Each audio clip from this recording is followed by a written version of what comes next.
ঢাকা বিশ্ববিদ্যালয়ে বিগত 12 বছরের ব্যাখ্যা সহ প্রশ্ন সলভ তুমি পেয়ে যাচ্ছ আমাদের target due question bank solve এই সিরিজে। আর এই সিরিজটির মাধ্যমে বায়োলজি ফার্স্ট পেপারের যে কোনো অধ্যায়ের ব্যাখ্যা সহ প্রশ্ন সলভ করার মাধ্যমে তোমার যে কোনো সমস্যার সমাধান ইজিলি পেয়ে যাচ্ছ। তোমার স্বপ্ন পূরণে আমরা সাথী হতে আমাদের সাথে যুক্ত হও টার্গেট ডিউ 5.8 প্রোগ্রামটিতে। আসসালামু আলাইকুম এভরিওয়ান, সবাইকে আজকে আমাদের টার্গেট ডিউ কোর্সের মাস্টার ক্লাসের কোষ ও এর গঠন এই অধ্যায়ের এমসিকিউ ভার্সিটি এমসিকিউ সলভিং ক্লাসে সবাইকে স্বাগত জানাচ্ছি।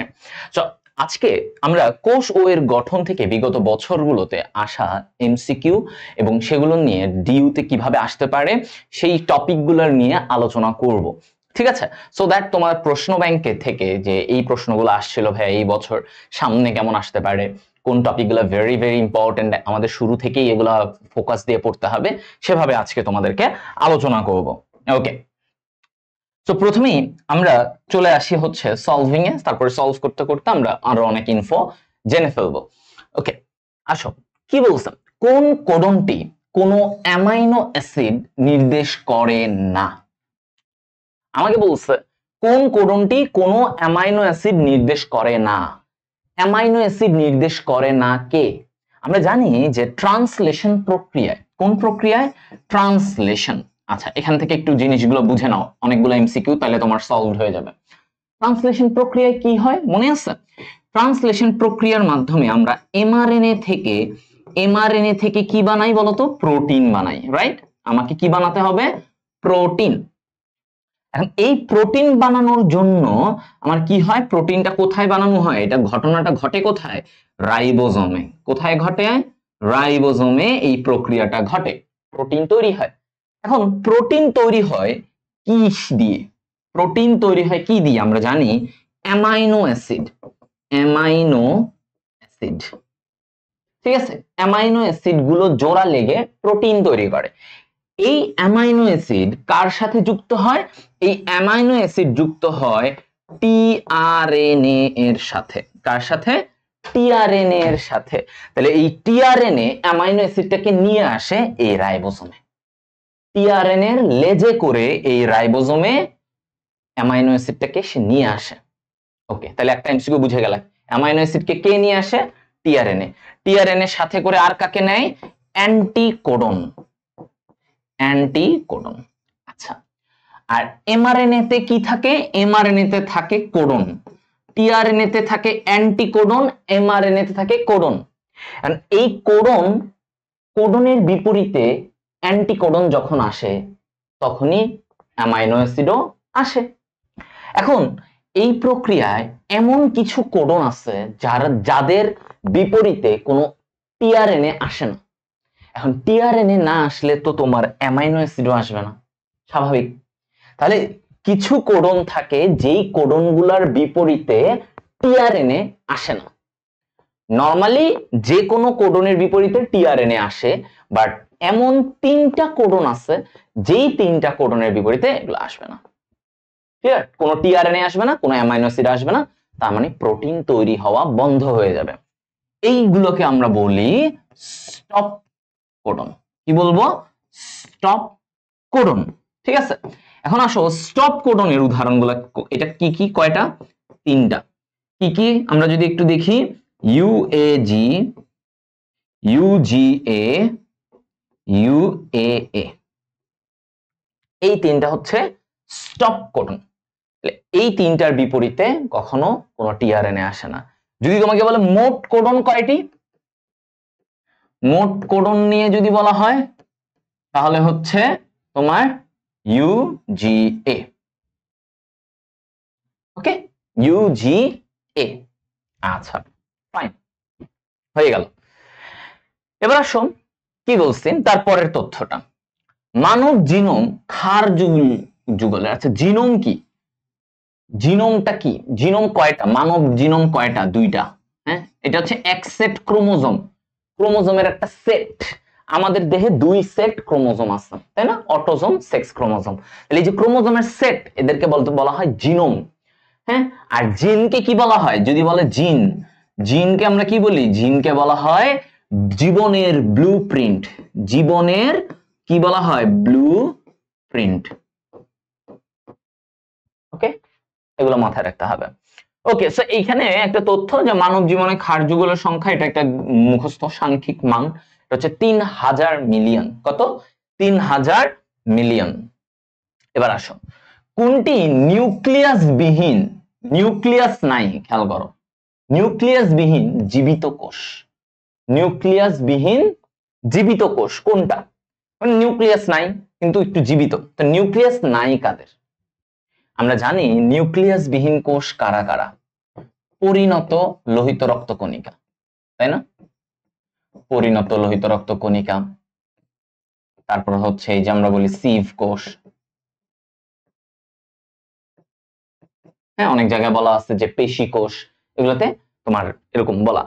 আচ্ছা, তো যাই হোক, আমরা এগুলো জানবো, পরিণত আরবিসি আর সিভ কোষ। তাহলে এর মধ্যে দেখো কোনটা নিউক্লিয়াস বিহীন জীবিত কোষ? নিউক্লিয়াস নাই, তাহলে আমার সহজ অ্যান্সার ভাইয়া জীবিত, মানে সিভ কোষ। সিভ কোষে নিউক্লিয়াস থাকে না।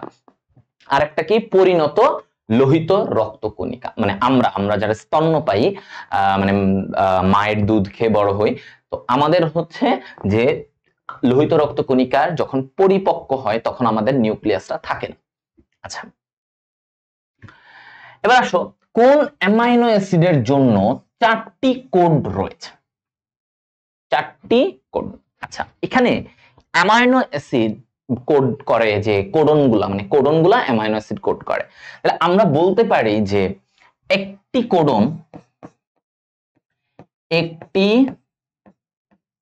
কোডন তোমার হচ্ছে যে একাধিক অ্যামাইনো অ্যাসিড কোড করতে পারে না। মানে ধরো আমি তোমাকে বললাম, যেমন আমরা জানি AUG, এই যে কোডনটা, এই কোডনটা শুধুমাত্র একটা অ্যামিনো অ্যাসিডকে কোড করতে পারবে, মিথিওনিন। সে একই সাথে ধরো মিথিওনিনকেও কোড করবে, ওইদিকে লাইসিনকেও কোড করবে না, সে পারবে না। তো এইখানে যেমন আমরা বলি যে একটি কোডন একাধিক অ্যামাইনো অ্যাসিডকে কোড করতে পারে না, সে একটাকেই পারে। ঠিক আছে, তাহলে একটি কোডন একাধিক অ্যামাইনো অ্যাসিড কোড করে না। আচ্ছা, আর আমরা এভাবে বলতে পারি একাধিক কোডন মিলে, তার মানে একাধিক কোডন মিলে একটি কোডকে, একটি অ্যামাইনো অ্যাসিড কোড করতে পারে, একটি অ্যামাইনো অ্যাসিড কোড করতে পারে। ঠিক আছে, এরকম। যেমন মানে জিনিস হচ্ছে এরকম, ধরো আমি একটা ধরে নিই UCA আর ACU, ঠিক আছে, এই দুইটা মিলে ধরো তোমার লাইসিনকে কোড করতে পারবে, এই ও পারবে, ও পারবে। তার মানে একাধিক কোডন মিলে একটা অ্যামাইনো অ্যাসিডকে কোড করতে পারে। আর একটা কোড ও একা ধরো একসাথে লাইসিনকে করলো, ঠিক আছে, বাট আরো একই সাথে সে ভ্যালিনকে করলো, টাইরোসিনকে করলো, হবে না, একাধিককে পারবে না। আচ্ছা, তো এখান থেকে আমরা যেটা তথ্য আমাদের, সেটা হচ্ছে যে আমার মানে কোন অ্যামাইনো অ্যাসিডের জন্য 4টা কোডন রয়েছে, মানে এরকম 4টা কোডন মিলে একটা অ্যামাইনো অ্যাসিডকে কোড করে। তো এরকম এটার উত্তর হচ্ছে ভ্যালিন। ভ্যালিনে 4টা কোড রয়েছে। হ্যাঁ, আচ্ছা, এবার কোন অঙ্গাণুতে অক্সিজোম দেখা যায়? অক্সিজোম দেখা যায় কোন অঙ্গাণুতে? কোন অঙ্গাণুতে অক্সিজোম? আমরা জানি অক্সিজোমটা কোথায়, যেমন আমরা এভাবে যদি একটু দেখাই তোমাদেরকে, হ্যাঁ, তাহলে এটা দেখো একটা অঙ্গাণু, তাহলে এই জায়গায়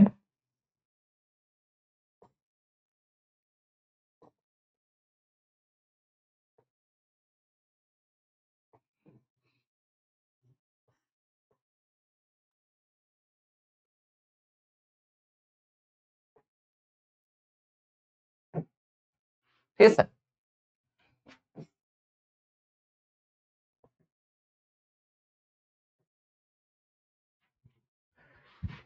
আচ্ছা, তো ধরো এই জিনিসগুলো, এটা ভিতরের মাইটোকন্ড্রিয়া পার্ট, এইখানে যে জিনিসগুলো থাকে এই জায়গায় এইটা কি, এটা হচ্ছে ক্রিস্টি। এই যে ভাঁজগুলা যে ভিতরে দেখা যাচ্ছে, ভিতরে যে ভাঁজ হয়ে থাকে, এটা হচ্ছে কি ক্রিস্টি।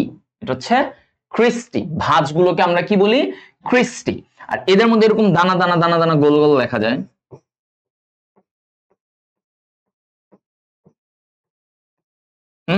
এই যে দানা দানা গোল গোল, এদেরকে বলা হয় অক্সিজোম।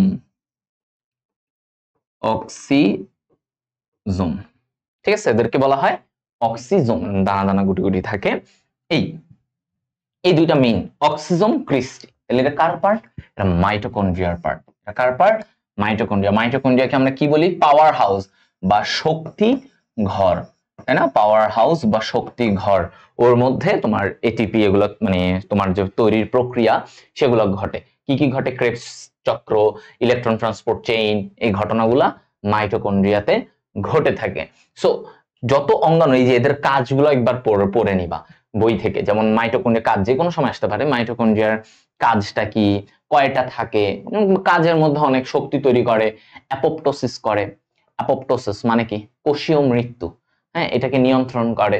তারপরে অনেক সময় হচ্ছে গিয়ে তোমার বলা আছে যে ক্যালসিয়ামের মাত্রা নিয়ন্ত্রণ করে। তাহলে এগুলো হচ্ছে মাইটোকন্ড্রিয়ার কাজ। এখন সংখ্যা কত? মাইটোকন্ড্রিয়া প্রতি গড়ে 300 থেকে 400 প্রতি কোষে, হ্যাঁ, প্রতি কোষে 300 থেকে 400টা মাইটোকন্ড্রিয়া থাকে। যকৃত কোষে সবচেয়ে বেশি মাইটোকন্ড্রিয়া থাকে। কোন কোষে? যকৃত কোষে মাইটোকন্ড্রিয়ার পরিমাণ বেশি। ওকে, এবার আসো মানব দেহের দীর্ঘতম কোষ কোনটি? মানব দেহের দীর্ঘতম কোষ কোনটি হবে? আচ্ছা, তো আমরা যদি এখানে আসি যে সবচেয়ে লম্বা কোষ, আমরা একদম কোষের গঠন চ্যাপ্টারের ফার্স্টেই আমরা এরকম একটা জিনিস পাই যে বলা হচ্ছে যে দীর্ঘতম কোষ কোনটা। দীর্ঘতম কোষ কি? দীর্ঘতম কোষ হচ্ছে, আমরা বলে থাকি নিউরন। নিউরন, ঠিক আছে। এখন নিউরন হচ্ছে দীর্ঘতম কোষ। আর নিউরনের দৈর্ঘ্য কত? 1.37 মিটার, ঠিক আছে। নিউরনের দৈর্ঘ্য কত? 1.37 মিটার। এটা হচ্ছে নিউরনের দৈর্ঘ্য। আচ্ছা, ফাইন। এরপরে আসো, এইদিকে তোমার কি আছে? এইদিকে হচ্ছে যে তোমার স্নায়ু কোষ, রক্ত কোষ, এগুলার বলা আছে, যকৃত কোষ, পেশী কোষ। তাহলে এখন দীর্ঘতম কোষ কোনটা, সবচেয়ে লম্বা কোনটা? স্নায়ু কোষ, তাই না? স্নায়ু কোষ, এই ব্যাপারগুলো। আচ্ছা, হলো। এখন একটা ইম্পর্টেন্ট প্রশ্ন, এটা এগ্রি গুচ্ছতে আসছে, দেখো এই জায়গায় কি বলছে? কোন কোষে একাধিক নিউক্লিয়াস থাকে? কি বলছে? একাধিক নিউক্লিয়াস থাকে কোন কোষে? তাহলে কোন কোষে একাধিক নিউক্লিয়াস? এটা আমরা বলি লিভার কোষে। কোথায়? লিভার কোষে একাধিক নিউক্লিয়াস থাকে। লিভার কোষে কি থাকে? একাধিক নিউক্লিয়াস থাকে, ঠিক আছে। লিভার কোষ, হেপাটোসাইট। আচ্ছা, এবার এইখানে কি বলছে? ডিউতে আসছিল, দেখো পলিপেপটাইড ট্রান্সলেশনের জন্য টার্মিনেশন কোডন কোনটি? টার্মিনেশন তার মানে সমাপ্তি কোডন। সমাপ্তি কোডন কোনটি? সমাপ্তি কোডনে আমরা যদি বলি, যেমন দেখো আগে একটা জিনিস শিখে নাও, AUG, এটা কি? এটাকে বলা হয় স্টার্ট কোডন। এটাকে কি বলি? স্টার্ট কোডন, মানে সূচনা কোডন, শুরু করে ট্রান্সলেশন প্রক্রিয়াটাকে শুরু করে এটা। আচ্ছা, তারপরে আসো যে এখন যে ভ্যাট স্টপ কোডন গুলো কি কি? ওই যে পড়ে আমি তখনও বলছিলাম স্টপ কোডন গুলো কি কি, ঠিক আছে। হ্যাঁ, স্টপ কোডন গুলো কি কি? UAG, UGA, UAA, ঠিক আছে। এটা তাহলে আমার এখানে টার্মিনেশন কোডন মানে তো বন্ধ। টার্মিনেশন মানে কি? বন্ধ হওয়া। তাহলে UGA, এটার অ্যান্সার কি? UGA। ওকে, ফাইন। এবার আসো very very important, very important, সেটা হচ্ছে কোষ প্রাচীরের ক্ষুদ্রতম গাঠনিক একক। কোষ প্রাচীরের ক্ষুদ্রতম গাঠনিক একক নিয়ে। তো কোষ প্রাচীর থেকে আমাদের প্রায় ভালো লেভেলের কিছু প্রশ্ন আসে, ভালো লেভেলের কিছু প্রশ্ন আসতে দেখা যায়। তা আমরা যদি এই জায়গায় একটু খেয়াল করো, হ্যাঁ, সবাই একটু দেখো, কোষ প্রাচীর কি দিয়ে? মূল উপাদান কি? সেলুলোজ। কোষ প্রাচীরের মূল উপাদান কি? Cellulose, right? সেলুলোজ। আচ্ছা, তো এই যে কোষ প্রাচীরের মূল উপাদান সেলুলোজ, এই সেলুলোজ কত পার্সেন্ট? এটা থাকে 40%। হ্যাঁ, তারপরে আসো হেমিসেলুলোজ, হেমিসেলুলোজ এটা কত পার্সেন্ট? এটা হচ্ছে 20%। এটা হচ্ছে 20%, ঠিক আছে। Cellulose 40%, hemicellulose 20%, hemicellulose 20%। আচ্ছা, তারপরে কি থাকে? পেকটিন থাকে। পেকটিন কত পার্সেন্ট? পেকটিন হচ্ছে 30%। আর গ্লাইকোপ্রোটিন, বাকিটা যাই গ্লাইকোপ্রোটিন, এটা হচ্ছে 10%। ওকে, এইগুলো হচ্ছে মানে রাসায়নিক গঠন। এখন এই সেলুলোজ জোড়া লেগে লেগে সেলুলোজ চেইন তৈরি করে। সেলুলোজ চেইন গুলো মিলে কি তৈরি করে বলতো? মিসেলি। কি বলা হয়? মিসেলি। হ্যাঁ, মিসেলি। আচ্ছা, তো এই মিসেলি কি বলা হচ্ছে? এইটাই হচ্ছে ক্ষুদ্রতম গাঠনিক একক, মিসেলি। এরপরে বলা হয় যে প্রায় 20টা মিসেলি মিলে একটা মাইক্রোফাইব্রিল কি তৈরি করে? একটা মাইক্রোফাইব্রিল। ওকে, মাইক্রোফাইব্রিল। আর এরকম প্রায় 250টা মাইক্রোফাইব্রিল মিলে একটা ম্যাক্রোফাইব্রিল, এভাবে বলা আছে। তো যাই হোক, তোমাদের এই তথ্যগুলো একটু জেনে রাখা ভালো। তাহলে 20টি মিসেলি মিলে একটা মাইক্রোফাইব্রিল হয়। মিসেলিটাই হচ্ছে ক্ষুদ্রতম গাঠনিক একক। তাহলে আমার অ্যান্সার কি? মিসেলি। দেখছো, তাহলে এই ধরনের তথ্যগুলো আমাদের আসতে পারে। এখন কোষ প্রাচীরের কয়টা লেয়ার? কোষ প্রাচীরের কয়টা লেয়ার? আমরা জানি কোষ প্রাচীরের 3টা লেয়ার থাকে, তাই না? মধ্য পর্দা, একদম মাঝখানে কি? মধ্য পর্দা। তারপরে বাইরে কি এরকম, হ্যাঁ, এটা কি আছে? একটু পুরু, একটু হ্যাঁ এরকম আছে। এটা হচ্ছে প্রাথমিক প্রাচীর। কি আছে? প্রাথমিক প্রাচীর। আর এটার বাইরে আরেকটা লেয়ার আছে, ওটাকে আমরা কি বলি? গৌণ প্রাচীর, সেকেন্ডারি প্রাচীর বা গৌণ প্রাচীর। তো এইভাবে থাকে মধ্য পর্দা, প্রাথমিক প্রাচীর, গৌণ প্রাচীর। এগুলো হচ্ছে গঠন। এন্ড কোষ প্রাচীর মানে কোষগুলা সংযুক্ত হওয়ার জন্য একটা ছিদ্র থাকে, এটাকে বলা হয় প্লাজমোডেজমাটা। এদের মধ্যে কি থাকে? ছিদ্র থাকে, যেটাকে আমরা বলি প্লাজমোডেজমাটা। এই প্লাজমোডেজমাটা দিয়ে ওরা কানেক্টেড, দুইটা কোষ পাশাপাশি সংযুক্ত থাকে এটার মাধ্যমে। ওকে, আচ্ছা, নিচের কোনটি মাইটোকন্ড্রিয়ার দ্বিস্তর আবরণের মাধ্যমে? ঠিক আছে, এই যে দ্বিস্তর আবরণের মধ্যে থাকে, তাহলে নিম্নের কোনটি মাইটোকন্ড্রিয়ার দ্বিস্তর আবরণের মধ্যে থাকে? এটা হচ্ছে আমাদের কোএনজাইম থাকে, কোএনজাইম থাকে। ঠিক আছে, মাইটোকন্ড্রিয়ার দ্বিস্তরের মাঝামাঝি আমাদের কোএনজাইম থাকে। আচ্ছা, দেখো প্রশ্ন আমি বলতে না বলতেই আমাদের একটা প্রশ্ন এখানে চলে আসছে। হ্যাঁ, সেটা কি? প্লাজমোডেজমাটা কি? প্লাজমোডেজমাটা জিনিসটা কি আসলে? ওকে, তাহলে প্লাজমোডেজমাটা কি? এটা কি? এটা হচ্ছে দেখো আন্তঃকোষীয় সাইটোপ্লাজমের সংযোজন। তার মানে আন্তঃকোষীয় সাইটোপ্লাজমের সংযোজন। তাহলে দুইটা এরকম আন্তঃকোষীয়, হ্যাঁ, এরা যখন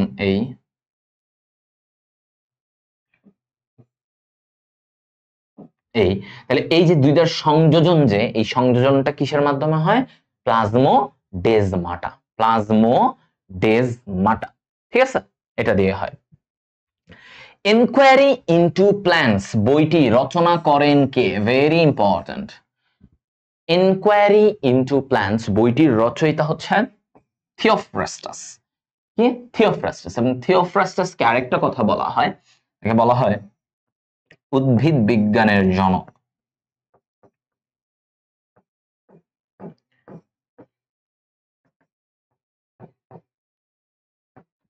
ঠিক আছে, উদ্ভিদ বিজ্ঞানের জনক বলা হয় তাকে।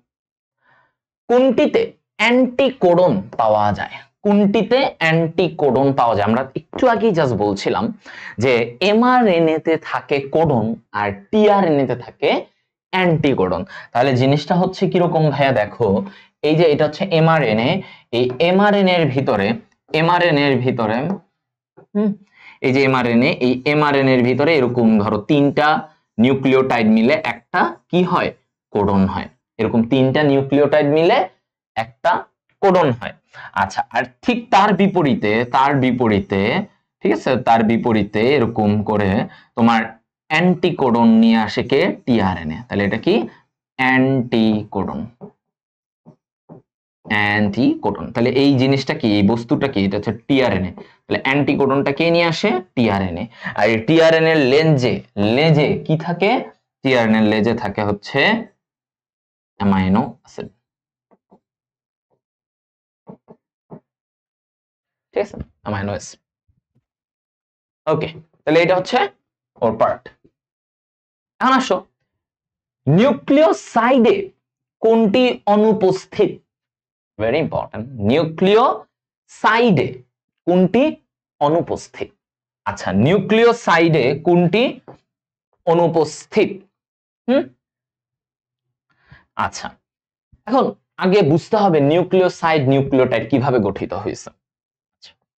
তো আমরা দেখি একটা নিউক্লিওসাইড বেসিক্যালি এরকম পেন্টোজ সুগার থাকে, পেন্টোজ সুগার, এবং তার 1 নম্বর কার্বনের এখানে তোমার নাইট্রোজেন ক্ষারক থাকে।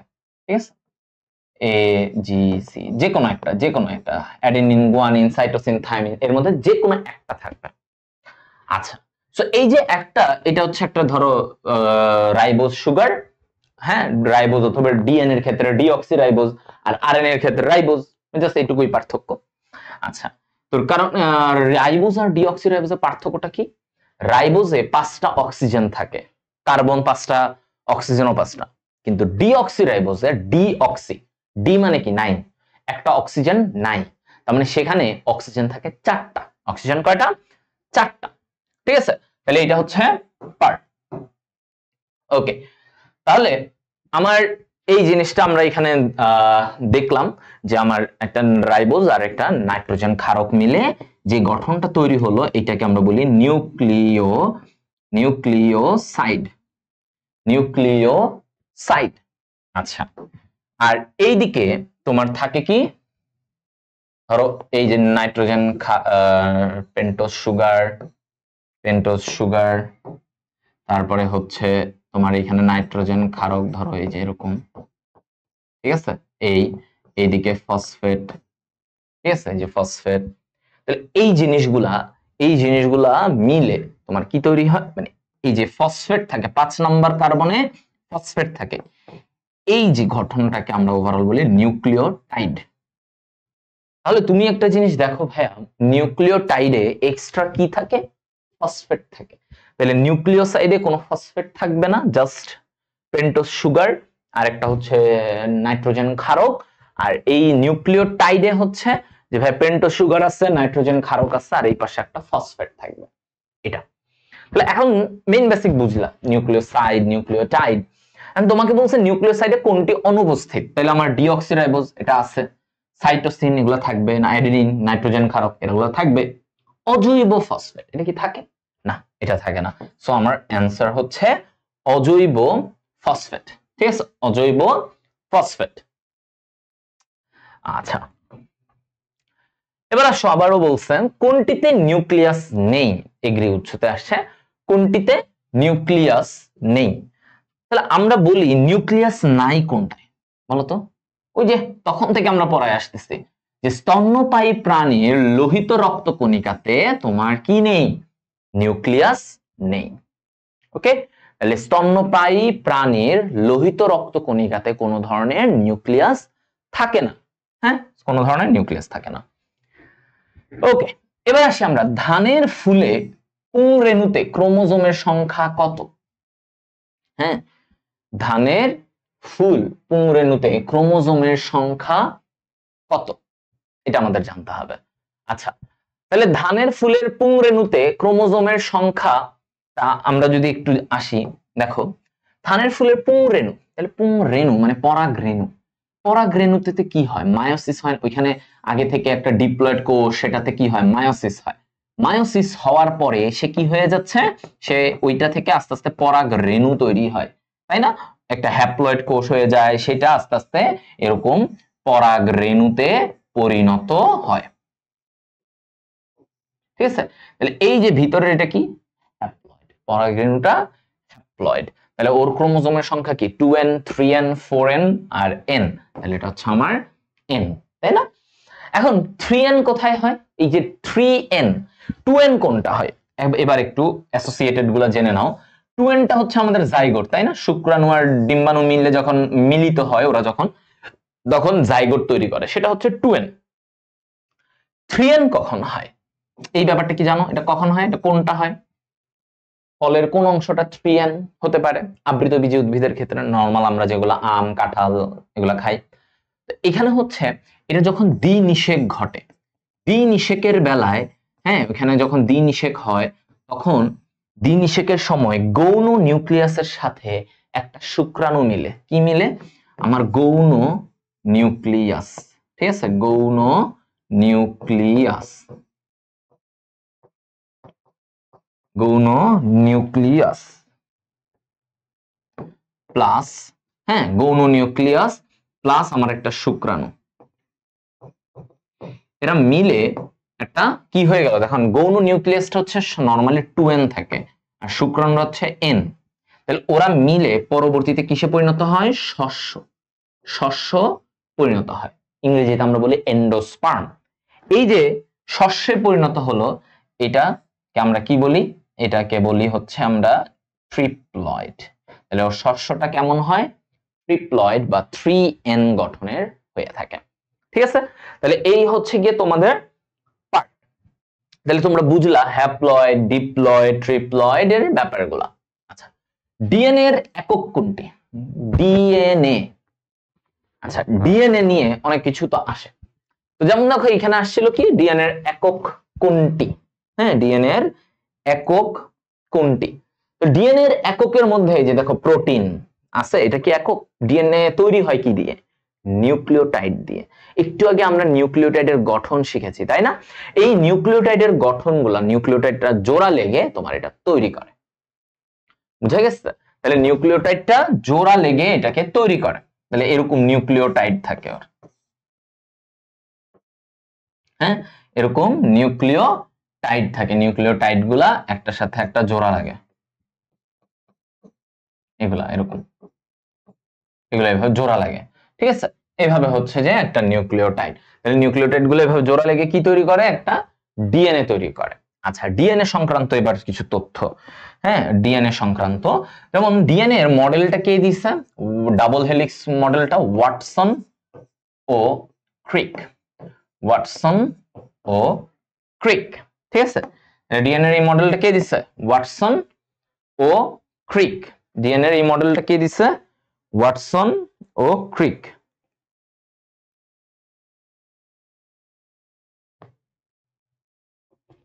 আচ্ছা, ফাইন। এখন এই ডিএনএ এর, হ্যাঁ, দেখো এই ডিএনএ এর মধ্যে আমরা যদি বলি যে ওর ইয়ে কত, মানে একটা প্যাচের দৈর্ঘ্য কত? প্যাচের দৈর্ঘ্য কত? প্যাচের দৈর্ঘ্য এটা কত? এটা হচ্ছে 34 অ্যাংস্ট্রম। ডিএনএ এর একটা প্যাচের দৈর্ঘ্য কত? 34 অ্যাংস্ট্রম। কয়টা নিউক্লিওটাইড থাকে সেখানে? একটি প্যাচে 10 জোড়া নিউক্লিওটাইড থাকে, তাই না? জোড়ায় করে 10 জোড়া নিউক্লিওটাইড একটা প্যাচে নিউক্লিওটাইড থাকে। ওকে, ভালো। এরপর ওদের ব্যাস কত? ডিএনএ এর যে ব্যাসটা কত? ব্যাসটা কত বলি আমরা? এটা বলি আমরা 2 ন্যানোমিটার, 2 ন্যানোমিটার। ওকে, এই আচ্ছা। আর এমনিতে ডিএনএ এর মধ্যে কি থাকে বলতো? অ্যাডেনিন আর কে জোড়া লাগে? থায়ামিন জোড়া লাগে, তাই না? অ্যাডেনিন আর থায়ামিন, অ্যাডেনিন থায়ামিনে 2টা বন্ড, গুয়ানিন আর সাইটোসিনে 3টা বন্ড থাকে, হাইড্রোজেন বন্ড। কোন ধরনের বন্ড এগুলো? হচ্ছে হাইড্রোজেন বন্ড থাকে। তাহলে অ্যাডেনিন থায়ামিনে 2টা, গুয়ানিন সাইটোসিনে 3টা। ওকে, আচ্ছা, ফাইন। তাহলে ডিএনএ নিয়ে আমাদের মোটামুটি ওই তথ্যগুলাই একটু জানা লাগে তথ্যের মধ্যে, এবং প্রায় সময় এগুলো আসে, হ্যাঁ। আচ্ছা, কোষ নামকরণ করেন কে? কোষের নামকরণটা প্রথম কে করছেন? Robert Hooke. রবার্ট হুক তিনি সর্বপ্রথম কোষের নামকরণটা করেন। এবার লাস্টলি বলছে পেঁয়াজের বৈজ্ঞানিক নাম কি? পেঁয়াজের বৈজ্ঞানিক নামটা কি? আমরা এটা ছোটবেলা থেকে পড়ে আসছি, অ্যালিয়াম সেপা। এই যে বৈজ্ঞানিক নামগুলা প্রথম অধ্যায়ে, এগুলো কিছু কিছু ক্ষেত্রে তোমাকে পড়তে হবে। যে অ্যালিয়াম সেপা, অ্যালিয়াম সেপা, ট্রিটিকাম এস্টিভাম, এটা কার? আচ্ছা গম, ঠিক আছে, গম, ঠিক আছে, ট্রিটিকাম এস্টিভাম। আচ্ছা অরাইজা স্যাটিভা কিসের? হ্যাঁ অরাইজা স্যাটিভা এটা হচ্ছে ধানের, অরাইজা স্যাটিভা ধানের। এই হচ্ছে গিয়ে ওর টোটাল পার্ট। আচ্ছা তাহলে আমরা মোটামুটি ওর ব্যাপারগুলো এখানে জেনে ফেললাম যে কি কি আছে, কোন টপিক গুলা তোমার অ্যাসোসিয়েটেড এক একটা জায়গা থেকে পড়তে হবে। হ্যাঁ, এবং ধরো এখানে বৈজ্ঞানিক নামের মধ্যে আরো কিছু বৈজ্ঞানিক নাম যদি আমরা বলি, জি মেজ, জি মেজ, তাহলে এটা কি? ভুট্টা। জি মেজটা কি? ভুট্টা, ঠিক আছে, এগুলো হচ্ছে ওর বৈজ্ঞানিক নাম। তারপরে হচ্ছে যে আমরা যদি বলি পাট, তারপরে হচ্ছে গিয়ে তোমার দোয়েল, তারপরে এগুলোর বৈজ্ঞানিক নাম পড়বা। তারপরে হচ্ছে আখ, স্যাকারাম অফিসিনারাম, ভুট্টা তো বললাম। এরপরে হচ্ছে গিয়ে তোমার ও জবা তো জানো, ঠিক আছে। কবুতর, কবুতরের কি? কলাম্বা লিভিয়া, কলাম্বা লিভিয়া, এরকম কিছু কিছু বৈজ্ঞানিক নাম আছে, এগুলা তোমাকে দেখে নিতে হবে কয়েকবার। হ্যাঁ বইয়েই আছে, দেখবা ক্রোমোজোমের পার্টে এখানে অনেকগুলা দেওয়া আছে। ওকে, এখন আসো কিছু এক্সট্রা কিছু তথ্যের ব্যাপার যেগুলো আমাদেরকে একটু জানা উচিত। একটু জানা উচিত, সেখানে কি আসলে আমরা দেখি। যেমন তোমাকে বিভিন্ন অঙ্গাণুর অপর নামগুলো একটু জানতে হয়, অপর নামগুলো একটু জানতে হবে। যেমন আমি তোমাদেরকে কিছু জিনিস শিখাই দিই। যদি বলি গলগি বডি, আচ্ছা গলগি বডি, তাহলে গলগি বডি এটার অপর নামগুলো কি কি জানো? স্পেশাল নাম, অপর নাম কি কি? গলগি বডি হচ্ছে আমরা বলি এভাবে ডিল, হ্যাঁ DYL, তাহলে এটা হচ্ছে ডিকটায়োজোম, ডিকটায়োজোম, এটা হচ্ছে তোমার ইডিওজোম। আচ্ছা ওয়াই কেন দিছি, আই হবে।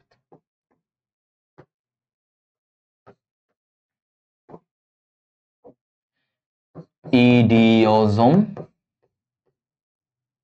আর এলতে হচ্ছে লাইপোকন্ড্রিয়া, এগুলা হচ্ছে ওর নাম, ঠিক আছে, এগুলো মনে রাখবা। তাহলে ডিকটায়োজোম, ইডিওজোম, লাইপোকন্ড্রিয়া, এগুলো হচ্ছে গলগি বডির নাম। এখন গলগি বডিতে কি ঘটে, গলগি বডির স্পেশাল নামগুলো কি কি? এবং গলগি বডিতে আমরা জানি শর্করা তৈরি হয়, এ কারণে ওকে বলা হয় কি? Carbohydrate factory. কেন? ফ্যাক্টরিতে কি হয়? শর্করা তৈরি হয়, তাহলে ওর এখানে শর্করা তৈরি হয়, এ কারণে এটাকে আমরা বলি কার্বোহাইড্রেট ফ্যাক্টরি। আচ্ছা, আর কি বলা হতে পারে? আরেকটা নাম ওকে আমরা বলি কোষের ট্রাফিক পুলিশ, ওকে আমরা বলে থাকি কোষের ট্রাফিক পুলিশ। এই জিনিসগুলো কোষের ট্রাফিক পুলিশ বলা হয়। এইটা হচ্ছে গলগি বডি। গলগি বডির কাজগুলো তোমাদের পড়তে হতে পারে, এগুলা মেইন মূল বেসিক ক্লাসে তোমরা অনেক ডিটেইলস আর পড়াবো তোমাদেরকে। তারপরে এখান থেকে আরো এমসিকিউ ভিত্তিক তোমাদের যেগুলো আসে, যেমন লাইসোজোম নিয়ে অনেক বেশি আসে। হ্যাঁ লাইসোজোম, লাইসোজোম এটার অপর নামগুলো কি আছে? যেমন বলা হয় ওলিওজোম, ওলিওজোম, তারপর হচ্ছে স্ফেরোজোম, স্ফেরোজোম, এগুলা বলা হয়। আচ্ছা এখন এই লাইসোজোমের কাজ কি? জীবাণু ফ্যাগোসাইটোসিস করা, জীবাণু ফ্যাগোসাইটোসিস পদ্ধতিতে জীবাণু ধ্বংস করা, তাহলে ফ্যাগোসাইটোসিস ঘটানো, ওর কাজ কি ভাইয়া? ফ্যাগোসাইটোসিস ঘটানো। এখন এই যে ফ্যাগোসাইটোসিস ঘটায়, এই ফ্যাগোসাইটোসিস লাইসোজোম যে ফ্যাগোসাইটোসিস ঘটায়, তাহলে এটা কিসে? এটার জন্য ওকে কি বলা হয়? এটার জন্য ওকে বলা হয় লাইসোজোম ফ্যাগোসাইটোসিস। এটাকে আমরা কি বলি? কোষের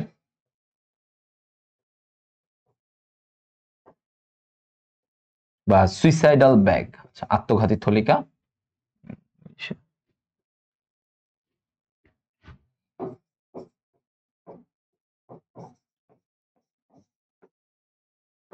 সুইসাইডাল ব্যাগ, আত্মঘাতী থলিকা, আত্মঘাতী থলিকা, এটা হচ্ছে ওর পার্ট।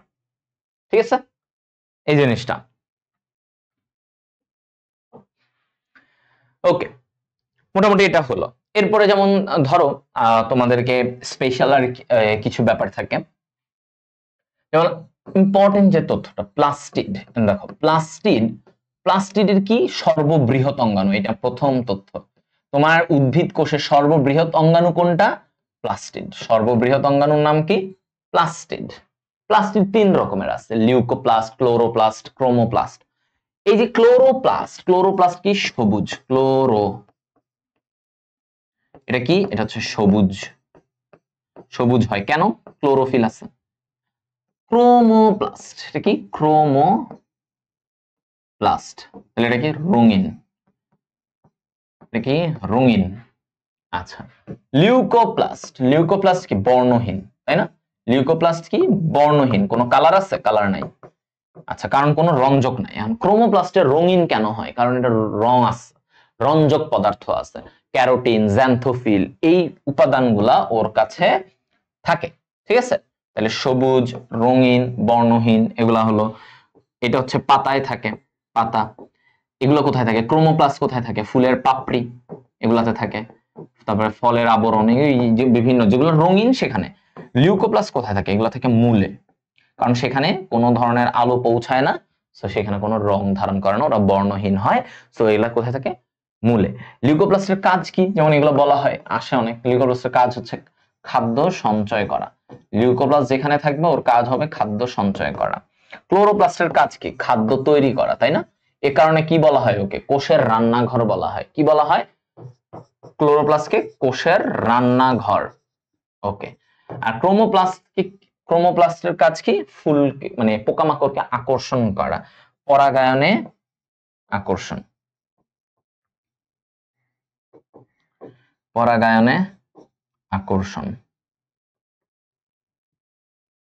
ওকে। আচ্ছা, তাহলে আশা করি তোমাদেরকে এই ব্যাপারগুলো বোঝানো গেছে, একটা ওভারভিউ পেয়ে গেছো যে বিগত বছরের ডিউতে কিরকম আসছে, এবং সামনেও তোমার এই প্যাটার্ন গুলো থেকে এই প্যাটার্নেই তোমার আসতে পারে। ওকে, দ্যাটস ইট। সো আজকে এতটুকু এই কোষের গঠনের এমসিকিউ সলভিং এ এতটুকু। ইনশাআল্লাহ পরবর্তীতে আবারও দেখা হবে। আল্লাহ হাফেজ।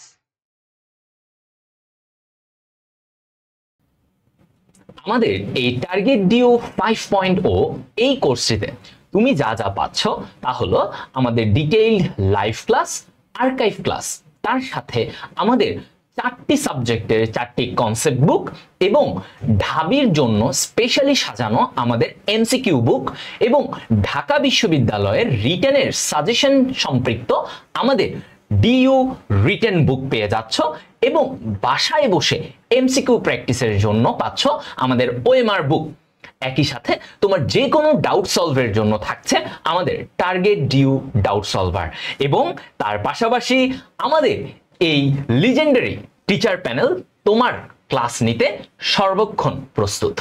তুমি যে কোনো সময় আমাদের এই ভার্সিটি 1250 অর্থাৎ ভার্সিটি 1250 এই প্রোমো কোডটি ব্যবহার করে তুমি আমাদের টার্গেট ডিউ কোর্সে ডিসকাউন্ট অর্জন করে নিতে পারো। হ্যালো এভরিওয়ান, আসসালামু আলাইকুম সবাইকে। কি অবস্থা সবার? আশা করি সবাই ভালো আছো, সুস্থ আছো। তোমাদের সাথে আবার দেখা হয়ে গেল। আমি তোমাদের সবার প্রিয় সাজ্জাদ ভাইয়া। তো target due 4.0 master class biology lecture 7, যেখানে তোমাদের টিস্যুতন্ত্র এবং কোষ বিভাজন অধ্যায়ের বিগত বছরে আসা প্রশ্নগুলো অ্যানালাইসিস করে সেগুলো সলভ করা হবে। সো আশা করি তোমরা এর আগের ক্লাসগুলো দেখেছো যে আমরা কিভাবে প্রশ্নগুলো সলভ করেছি, প্রশ্নগুলো সলভ করে সেগুলো অ্যান্সার করেছি। আমরা ঠিক গতানুগতিকভাবে আমার ক্লাসগুলোর মাধ্যমে ঠিক সেই অধ্যায়গুলোর অর্থাৎ বিগত বছরে আসা কোষ বিভাজন এবং টিস্যু অধ্যায়ের প্রশ্নগুলো সলভ করব এবং দেখব যে এখান থেকে বিগত বছরে কি কি প্রশ্ন কোন কোন জায়গা থেকে এসেছে এবং ওই জায়গাগুলো থেকে আরো কি কি প্রশ্ন অন্য কোনো জায়গায় হতে পারে তা ভালোভাবে আমরা অবজারভেশন করব এবং জানার চেষ্টা করব। সো সর্বপ্রথম আমি তোমাদের কোষ বিভাজন দিয়ে শুরু করি, যেহেতু অধ্যায়টা প্রথমের দিকে আছে। তারপর আমরা টিস্যুর অধ্যায় দিয়ে শুরু করব। তো সর্বপ্রথম কোষ বিভাজন। ওকে, তো কোষ বিভাজন অধ্যায়ে আমাদের দেখতে হবে যে কি কি প্রশ্ন আমাদের এখানে আছে। তো ফার্স্ট প্রশ্ন, আমরা কোষ বিভাজনের কোন উপপর্যায়ে সমসমস্ত ক্রোমোজোমের মধ্যে সিন্যাপসিস ঘটে? ঢাকা বিশ্ববিদ্যালয় 2021-22 খুব ফেভারিট একটা প্রশ্ন। সম্ভবত ঢাকা বিশ্ববিদ্যালয় 2022-23 সেশনের যে প্রশ্নটা ছিল সেখানেও এই জায়গার এই সেম প্রশ্নটাই এরকম টাইপের প্রশ্ন হয়েছিল। তো সবার ফার্স্টে আমরা আগে একটু বাংলায় ব্যাখ্যা করি যে এই প্রশ্নের মধ্যে কি কি জিনিস আসতে পারে। যেমন ধরো সমসংস্থর আরেকটা শব্দ তারা ইউজ করতে পারে যার নাম হচ্ছে হোমোলোগাস, ঠিক আছে, হোমোলোগাস ক্রোমোজোম। তাহলে আরেকটা শব্দ কি ইউজ করতে পারে, হোমোলোগাস ক্রোমোজোম। Okay fine. তারপরে হচ্ছে এই যে সিনেপসিস, এই সিনেপসিস সাধারণত কোথায় হয় বা সিনেপসিস জিনিসটা কি, তোমরা সবাই দেখে থাকবা যে ধরো এটা হচ্ছে একটা পিতার ক্রোমোজোম, ওকে, আর পাশে মনে করো আমি একটা মাতার ক্রোমোজোম আঁকি, ধরো এটা একটা মাতার ক্রোমোজোম, সমান আকার আকৃতি বিশিষ্ট। এটা হচ্ছে কোন ক্রোমোজোম, এটা হচ্ছে পিতার ক্রোমোজোম, পিতা, আর এটা হচ্ছে মাতার ক্রোমোজোম। এখন যখন মানে এটা হচ্ছে মিওসিস কোষ বিভাজনের যে প্যাকাইটিন উপপর্যায়ে থাকে না, অর্থাৎ আমাদের প্যাকাইটিন বলছি সরি, মিওসিস মানে কোষ বিভাজনে মিওসিস ওয়ানে যে প্রোফেজ, প্রোমেটাফেজ, মেটাফেজ, অ্যানাফেজ এবং টেলোফেজ তোমাদের যে ধাপগুলো আছে তার মধ্যে যে প্রোফেজ ওয়ানের যে 5টা উপপর্যায় আছে, leptotene, zygotene, pachytene, diplotene, diakinesis, সেখান থেকে আসলে এই প্রশ্নটা আসছে। তো ধরো পিতার ক্রোমোজোম আর মাতার ক্রোমোজোম যদি আকার আকৃতি সেম হয় এবং সেই সাথে তাদের যে জিনের অবস্থান, এই যে দাগগুলো দিচ্ছি মনে করো হলুদ রঙের যে দাগগুলো, এগুলো ধরে নাও তাদের এক একটা জিন, এই জিনের অবস্থান যদি সেম হয় তাহলে এই দুইটা ক্রোমোজোমকে আমরা হোমোলোগাস বা সমসমস্ত ক্রোমোজোম বলি। ধরো একটা কোষের নিউক্লিয়াসের মধ্যে এই পিতা এবং মাতার ক্রোমোজোম একে অপর থেকে অনেক দূরে দূরে অবস্থান করতেছে, তাদেরকে আমি কাছাকাছি আনবো এবং এইভাবে সুন্দর করে একটি একজোড়া ক্রোমোজোম তৈরি করব, মানে তাদের মধ্যে জোড়া বাঁধাবো। এই যে জোড়া বাঁধালাম, এই জোড়া বাঁধার প্রক্রিয়াকে, তাহলে জোড়া বাঁধার প্রক্রিয়াকে, ঠিক আছে, জোড়া বাঁধার প্রক্রিয়াকে আমরা বলবো হচ্ছে সিনেপসিস। জোড়া বাঁধার প্রক্রিয়াকে আমরা কি বলবো, সিনেপসিস। তাহলে প্রক্রিয়া নাম যদি আসে তাহলে এটা হচ্ছে সিনেপসিস। ওকে, আবার জোড়া বাঁধার পরে এই দুটা ক্রোমোজোমকে যেমন আমরা হোমোলোগাস বলছি, এটার আরেকটা সুন্দর নাম আছে। এটার একটা সুন্দর নাম কি, এটার আরেকটা সুন্দর নাম হচ্ছে বাইভ্যালেন্ট, ঠিক আছে। হোমোলোগাসের পাশাপাশি আমরা এটাকে কি বলবো, বাইভ্যালেন্ট। তাহলে এই যে দুইটা ওয়ার্ড পাইলাম, একটা হচ্ছে সিনেপসিস আর একটা হচ্ছে বাইভ্যালেন্ট, এটা কি, এটা তোমাদের সাথে এখানে আলোচনা করলাম যে জোড়া বাঁধার প্রক্রিয়াকে সিনেপসিস বলে আর জোড়া বাঁধার পরে ক্রোমোজোম দুটাকে বাইভ্যালেন্ট বলে। এই দুইটা ঘটনা যেই জায়গায় হবে সেই জায়গার নাম হচ্ছে জাইগোটিন। অর্থাৎ জাইগোটিনের ক্ষেত্রে মাথায় রাখবা যে জাইগোটিন, এই জাইগোটিনের ক্ষেত্রে আমরা মূলত দুইটা ওয়ার্ড মনে রাখবো, এক সিনেপসিস আর 2 নাম্বার হচ্ছে বাইভ্যালেন্ট। তার মানে এটার অ্যান্সার বুঝতেই পারতেছো যে এটা হচ্ছে জাইগোটিন অ্যান্সার হবে। এখন তোমাদের মনের মধ্যে প্রশ্ন জাগতে পারে, ভাইয়া লেপ্টোটিন, প্যাকাইটিন, ডিপ্লোটিনের ক্ষেত্রেও তো আমাদের অবশ্যই এইরকম, আপনি যদি সিনেপসিস মানে বাইভ্যালেন্টের কথা বলে থাকেন তাহলে এরকম কিছু না কিছু ওয়ার্ড বা শব্দ আমাদেরকে মনে রাখতে হবে অবশ্যই। জি অবশ্যই। যেমন ধরো আমরা সর্বপ্রথম তোমাদেরকে যদি লেপ্টোটিনের কথা বলি, আমাদের মোটামুটি প্রোফেজ ওয়ানের যে 5টা উপপর্যায় আছে তার মধ্যে প্রথম উপপর্যায়ের নাম হচ্ছে লেপ্টোটিন। তোমাকে আমি জাস্ট 2টা ওয়ার্ড বলবো বা 3টা ওয়ার্ড বলবো প্রত্যেকটার থেকে, এবং আমি তোমাকে এতটুকু গ্যারান্টি দিয়ে বললাম যে আমার নিজের অভিজ্ঞতা থেকে বলা যায় যে খুব বেশি খারাপ ভাগ্য না হলে, খারাপ ভাগ্য কেন বলছি, দেখা গেছে যে তুমি অনেক পরিশ্রম করেছো, অনেক কিছু দেখেছো, আমরাও দেখছি যে তুমি ভালোভাবে পড়াশোনা করছো, বাট অনেক সময় এমন আনকমন প্রশ্ন করলো যেটা অবশ্যই ঢাকা বিশ্ববিদ্যালয় করে না, বাট যদি করে ফেলে তাহলে তো এটাকে বলা হয় খারাপ ভাগ্য। তো লেপ্টোটিন থেকে আমরা 2টা জিনিস পড়বো জাস্ট, একটা হচ্ছে ফুলের মতো বুকেট। এই ওয়ার্ডটা দিয়ে তোমাকে সেম ভাবে একটা প্রশ্ন করতে পারে যে ফুলের মতো, ফুল বা ফুলের বুকেট কোথায় দেখা যায়, ফুলের বুকেট কোথায় দেখা যায়। আর এটা তো উদ্ভিদ কোষের ক্ষেত্রে, ঠিক আছে। আর প্রাণী কোষের ক্ষেত্রে লেপ্টোটিনের ক্ষেত্রে, প্রাণী কোষ, ঠিক আছে, প্রাণী কোষের ক্ষেত্রে লেপ্টোটিনের ক্ষেত্রে আমরা মূলত পোলারাইজড বিন্যাস দেখব। কি বিন্যাস দেখব, পোলারাইজড বিন্যাস। ওকে, পোলারাইজড বিন্যাস দেখব, এটা আমাদের মাথার মধ্যে রাখতে হবে। কি বিন্যাস দেখব আমরা, পোলারাইজড বিন্যাস দেখব। তাহলে লেপ্টোটিন থেকে আমরা 2টা জিনিস পড়বো, একটা হচ্ছে ফুলের মতো বুকেট, যদি পরীক্ষায় চলে আসে যে ফুলের মতো বুকেট কোথায় দেখা যায়, অথবা প্রশ্ন যদি চলে আসে যে পোলারাইজড বিন্যাস কোথায় দেখা যায়। তো জাইগোটিনের ক্ষেত্রে তো একটু আগে কেবলই তোমাদেরকে বললাম, তাও আমি তোমাদেরকে আরেকবার বলে দিই জাইগোটিনের ক্ষেত্রে আমরা কি কি পড়বো, যে জাইগোটিন, যাতে করে পরবর্তীতে আমাদের এখান থেকে আসা প্রশ্নগুলো খুব সহজে আমরা অ্যান্সার করতে পারি। জাইগোটিনের ক্ষেত্রে আমরা পড়বো 1 নাম্বার হচ্ছে এই যে সিনেপসিস। সিনেপসিস কি সেটা আমি তোমাদেরকে বলে দিলাম। সিনেপসিস আরেকটা পড়বো হচ্ছে বাইভ্যালেন্ট। আরেকটা কি পড়বো, সেটা হচ্ছে বাইভ্যালেন্ট। এই দুইটা ওয়ার্ড মূলত জাইগোটিনের সাথে যায়, ঠিক আছে? দুইটা ওয়ার্ড কি হয়, মূলত জাইগোটিনের সাথে যায়।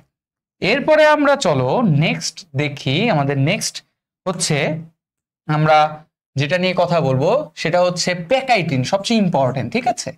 প্যাকাইটিন অর্থাৎ অন্যান্য সব ক্ষেত্রে দেখবা তোমরা একাডেমিকে যখন থাকো তখন তোমাদের এটার জন্য ইম্পর্টেন্ট, তেমনি অ্যাডমিশন টেস্টের ক্ষেত্রে ইম্পর্টেন্ট। এখানে আমাদের আরো বেশ কিছু ওয়ার্ড জানতে হবে, যেমন প্রথমে জানতে হবে টেট্রাড, ঠিক আছে? টেট্রাড এই শব্দটা যদি দেখো প্রশ্নের মধ্যে খুঁজে পাই যে টেট্রাড কোথায় পাওয়া যায়, তাকে সেটা অ্যান্সার হবে হচ্ছে প্যাকাইটিন। মূলত একটি ক্রোমোজোমে 4টি ক্রোমাটিড বাহুকে টেট্রাড বলে। 2 নাম্বার হচ্ছে সিস্টার ও নন সিস্টার ক্রোমাটিড। সিস্টার ও নন সিস্টার ক্রোমাটিড এই শব্দ দুটো যদি পাই তাহলে বুঝতে হবে যে এটা কোন জায়গার অ্যান্সার হবে, সিস্টার ও নন সিস্টার ক্রোমাটিড, ঠিক আছে? এই দুটো ওয়ার্ড পাইলেও বুঝতে হবে যে এটার অ্যান্সার কি হবে, প্যাকাইটিন। মানে এই টাইপের প্রশ্নগুলো কিন্তু প্রচুর আসে যে এটা কোথায় পাওয়া যায়, কোথায় পাওয়া যায়।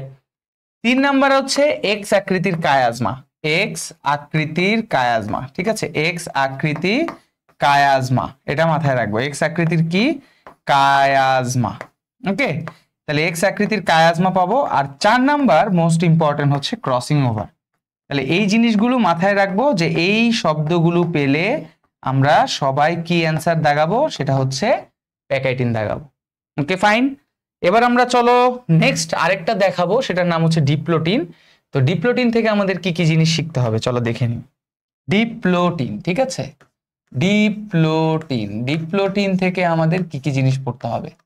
ডিপ্লোটিন থেকে মূলত আমাদের যে জিনিসগুলো মনে রাখতে হবে, যেমন 1 নাম্বার হচ্ছে প্রান্তীয়করণ। প্রান্তীয়করণ আমি তোমাদেরকে এখানে হয়তো ভাই প্রত্যেকটা জিনিসের এইভাবে ডিটেলস বলছি না, আপাতত সিকিউ সলভ মানে এমসিকিউ সলভ করার ক্ষেত্রে এই ওয়ার্ডগুলো মনে রেখো। তারপর হচ্ছে লুপ, লুপ মনে রাখবা। 3 নাম্বার হচ্ছে 90 ডিগ্রি এবং 180 ডিগ্রি। লুপ হলো কত ডিগ্রি কোণ উৎপন্ন করবে, 90 ডিগ্রি আর একটা 180 ডিগ্রি। সো আমরা যেই কথাগুলো তোমাদেরকে এখানে বললাম এই 4টা অংশ থেকে, অর্থাৎ লেপ্টোটিন, জাইগোটিন, প্যাকাইটিন, ডিপ্লোটিন, এই ওয়ার্ডগুলো আমরা একটু মনে রাখবো। আমরা যদি এই ওয়ার্ডগুলো একটু মনে রাখি তাহলে খুব ইজিলি দেখবা যে নেক্সট এমসিকিউ এইখান থেকে আসলে খুব দ্রুত মনে করো অ্যান্সার করতে পারবো। ওকে, চলো আমরা নেক্সট এমসিকিউ দেখি। নেক্সট এমসিকিউ দেখো, এই যে সেম কথাটা দেখো, সেম প্রশ্ন বলছে যে কোষ বিভাজনের কোন পর্যায়ে বাইভ্যালেন্ট সংঘটিত হয়।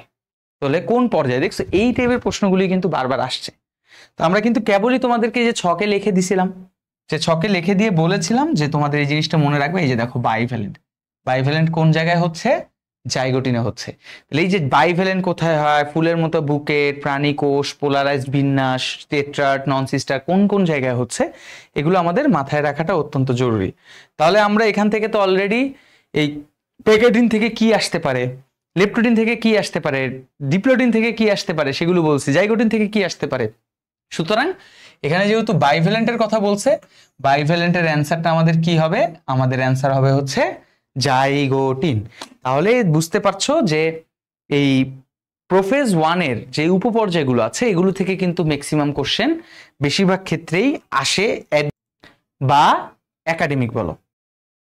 চলো এবার আমরা নেক্সট স্লাইডের নেক্সট প্রশ্ন দেখি। তাহলে আমরা এটা দেখতে পারলাম। এবার আমাদের নেক্সট প্রশ্ন দেখো, নেক্সট প্রশ্ন হচ্ছে ডিউ 2013-14 সালে এই প্রশ্নটা চলে এসেছে। প্রশ্নটা হচ্ছে যে কোষ বিভাজনের কোন পর্যায়ে সিন্যাপসিস ঘটে। কোষ বিভাজনের কোন পর্যায়ে সিন্যাপসিস ঘটে, লেপ্টোটিন, জাইগোটিন, প্যাকাইটিন এবং ডিপ্লোটিন। তাই তো এখানে 4টা পর্যায়ে দেওয়া আছে, উপপর্যায়ে দেওয়া আছে লেপ্টোটিন, ডিপ্লোটিন। তো আমরা আগেই বলেছিলাম যে বাইভ্যালেন্ট এবং সিন্যাপসিস এই দুইটা শব্দ যখনই আমরা পাবো তখন চোখ বন্ধ করে আমরা অ্যান্সার দিব হচ্ছে জাইগোটিন। তার মানে দেখো এই সিন্যাপসিস, বাইভ্যালেন্ট প্রক্রিয়া, এই সেই হ্যান ত্যান সব প্রশ্নগুলো তোমার প্রোফেজ 1 থেকে আসছে। ঢাকা বিশ্ববিদ্যালয়ের খুব ফেভারিট একটা জায়গা। আমি মনে করি যে অ্যাডমিশন টাইমে ধরো তোমরা যখন একাডেমিক পড়ো, আমরা তো একাডেমিক তোমাদেরকে অনেকেই পড়িয়েছি, এখানে অনেকেই থাকতে পারো, আবার নতুন অন্যান্য জায়গায় পড়ে আসছো। দেখবে একাডেমিকের সময় তোমাদের যে কোনো একাডেমিক টিচার, সেটা অনলাইন হোক অফলাইন হোক, যে কোনো অধ্যায়ের কিন্তু মোস্ট ডিটেলসে পড়ানোর চেষ্টা করে। কিন্তু কোশ্চেন ব্যাংক অ্যানালাইসিস করলে দেখবা যে প্রতিটি অধ্যায়ের কিছু সুনির্দিষ্ট জায়গা থেকে কন্টিনিউয়াসলি ঢাকা বিশ্ববিদ্যালয় বা অন্যান্য বিশ্ববিদ্যালয়ে পরীক্ষার প্রশ্ন আসে। তেমনই কোষ বিভাজনের ক্ষেত্রে সুনির্দিষ্ট পর্যায়ের মধ্যে ওই যে লেপ্টোটিন, জাইগোটিন, প্যাকাইটিন, ডিপ্লোটিন, এই ধাপগুলো, উপধাপ, উপপর্যায়গুলো। আর ওই মাইটোসিসের ক্ষেত্রে হচ্ছে তোমার যে প্রোফেজ, মেটাফেজ, অ্যানাফেজ, এগুলো হচ্ছে সবচেয়ে গুরুত্বপূর্ণ। হ্যাঁ, পাশাপাশি যেগুলো অবজেক্টিভে আসার মতো অংশ আছে সেগুলো যে কম গুরুত্বপূর্ণ তা কিন্তু না, সেগুলো থেকেও প্রশ্ন আসে। তো চলো আমরা নেক্সট প্রশ্ন দেখি। এটা ঢাকা বিশ্ববিদ্যালয় 2020-21 সালের প্রশ্ন। প্রশ্নটা হচ্ছে প্রোফেজ 1-এর কোন পর্যায়ে কায়াজমা সৃষ্টি হয়? আমার মনে হয় যে আমার স্টুডেন্টগুলো যারা এই স্লাইডটা একবার আমার সাথে সাথে রিমেম্বার বা মনে করো পড়ে ফেলেছে বা যারা জানে, তাদের এই স্লাইডটা পড়লে ম্যাক্সিমাম দেখবা ঢাকা বিশ্ববিদ্যালয়ের ম্যাক্সিমাম প্রশ্ন ক্লিয়ার হয়ে যাবে। যখন এখন জিজ্ঞেস করছে যে প্রশ্নটা কি ছিল, প্রশ্নটা ছিল যে নিচের কোন পর্যায়ে কায়াজমা সৃষ্টি হয়। আর এখানে আমরা দেখতে পাচ্ছি যে লেপ্টোটিনে কায়াজমা নিয়ে কোনো কথা বলা হয় না, জাইগোটিনে বলা হয়, ডিপ্লোটিনে বলা হয়নি, বলা হয়েছিল কোথায়? Chiasma, pachytene.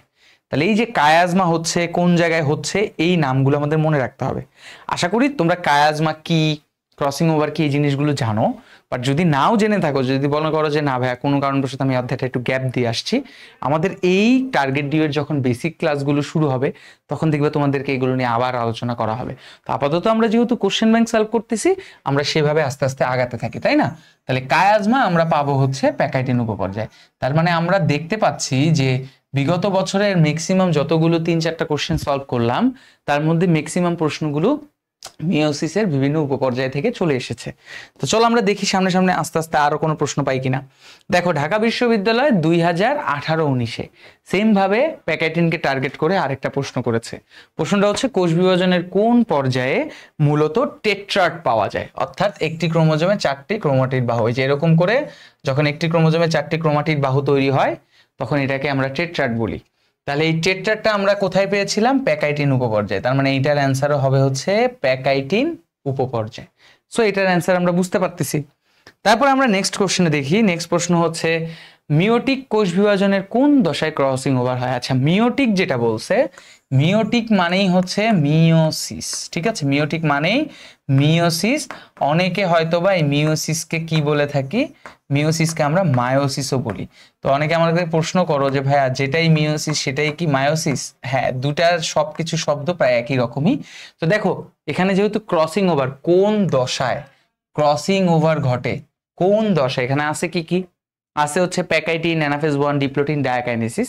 সুতরাং বুঝতেই পারতেছো যে এটার অ্যান্সারও হবে হচ্ছে প্যাকাইটিন। তার মানে দেখতে পাচ্ছ প্যাকাইটিনকে টার্গেট করে 11 সালে, 18 সালে, 20 সালে এরকম করে কিন্তু প্রশ্নগুলো আসছে। এবং ওই ওয়ার্ডগুলো যদি তুমি একবার মনেও রাখতে পারো তাহলে কিন্তু তোমার ক্ষেত্রে এগুলো অনেক বেশি ইজি হয়ে যাবে। ঢাকা বিশ্ববিদ্যালয় 2009-10 সালে একটি প্রশ্ন, এই এখন কিছুক্ষণ পরে বলা যেতে পারে অনেকক্ষণ পরে আমরা ঢাকা বিশ্ববিদ্যালয়ের এই মানে প্যাকাইটিন, তারপর হচ্ছে লেপ্টোটিন, জাইগোটিন, এই উপপর্যায়গুলোকে থেকে বের হয়ে আমরা এখন আমাদের যে মাইটোসিসের প্রধান পর্যায়গুলো আছে সেগুলোতে এসেছি। তো এখানে দেখো, এখানে বলছে ক্রোমোজোমীয় নৃত্য বা কোষ বিভাজনের কোন দশায় দেখা যায়। আমি তোমাদেরকে এইখানে মাইটোসিসের ক্ষেত্রে প্রোফেজ, প্রোমেটাফেজ, মেটাফেজ, অ্যানাফেজও এরকম বলে দিব যে কোন কোন শব্দগুলো মনে রাখলে কোন কোন পর্যায়ের ক্ষেত্রে সেগুলোকে ডাইরেক্ট প্রশ্ন ওই শব্দগুলোকে উল্লেখ করে অ্যান্সার হবে। আগে এটার অ্যান্সার দিয়ে নিই যে এটার অ্যান্সার তোমরা অনেকেই জানো, আর যারা জানো না তাদের ক্ষেত্রে বলছি এটার অ্যান্সার হচ্ছে প্রোমেটাফেজ। এখন তাহলে ভাই ওই এই মানে আপনি লেপ্টোটিন, জাইগোটিনের মতো করে আবার যদি একটু লিখে দিতেন তাহলে আমাদের সুবিধা হতো। ঠিক আছে, চলো যাদের এই সুবিধাটা হবে তাদের ক্ষেত্রে আমরা আবার একটু লিখে দিই। তো সর্বপ্রথম প্রোফেজ থেকে আমাদের কি কি প্রশ্ন আসতে পারে? 1 নাম্বার হচ্ছে প্রোফেজ। ঠিক আছে, প্রোফেজ থেকে আমাদের কি কি টাইপের প্রশ্ন আসতে পারে? যেমন প্রোফেজ থেকে 1 নাম্বার পয়েন্টে তোমার মনে রাখবা সেটা হচ্ছে নিউক্লিয়ার আবরণী, নিউক্লিয়ার আবরণী। ঠিক আছে, নিউক্লিয়ার আবরণী ও নিউক্লিওলাস, একটা কি ও নিউক্লিওলাস।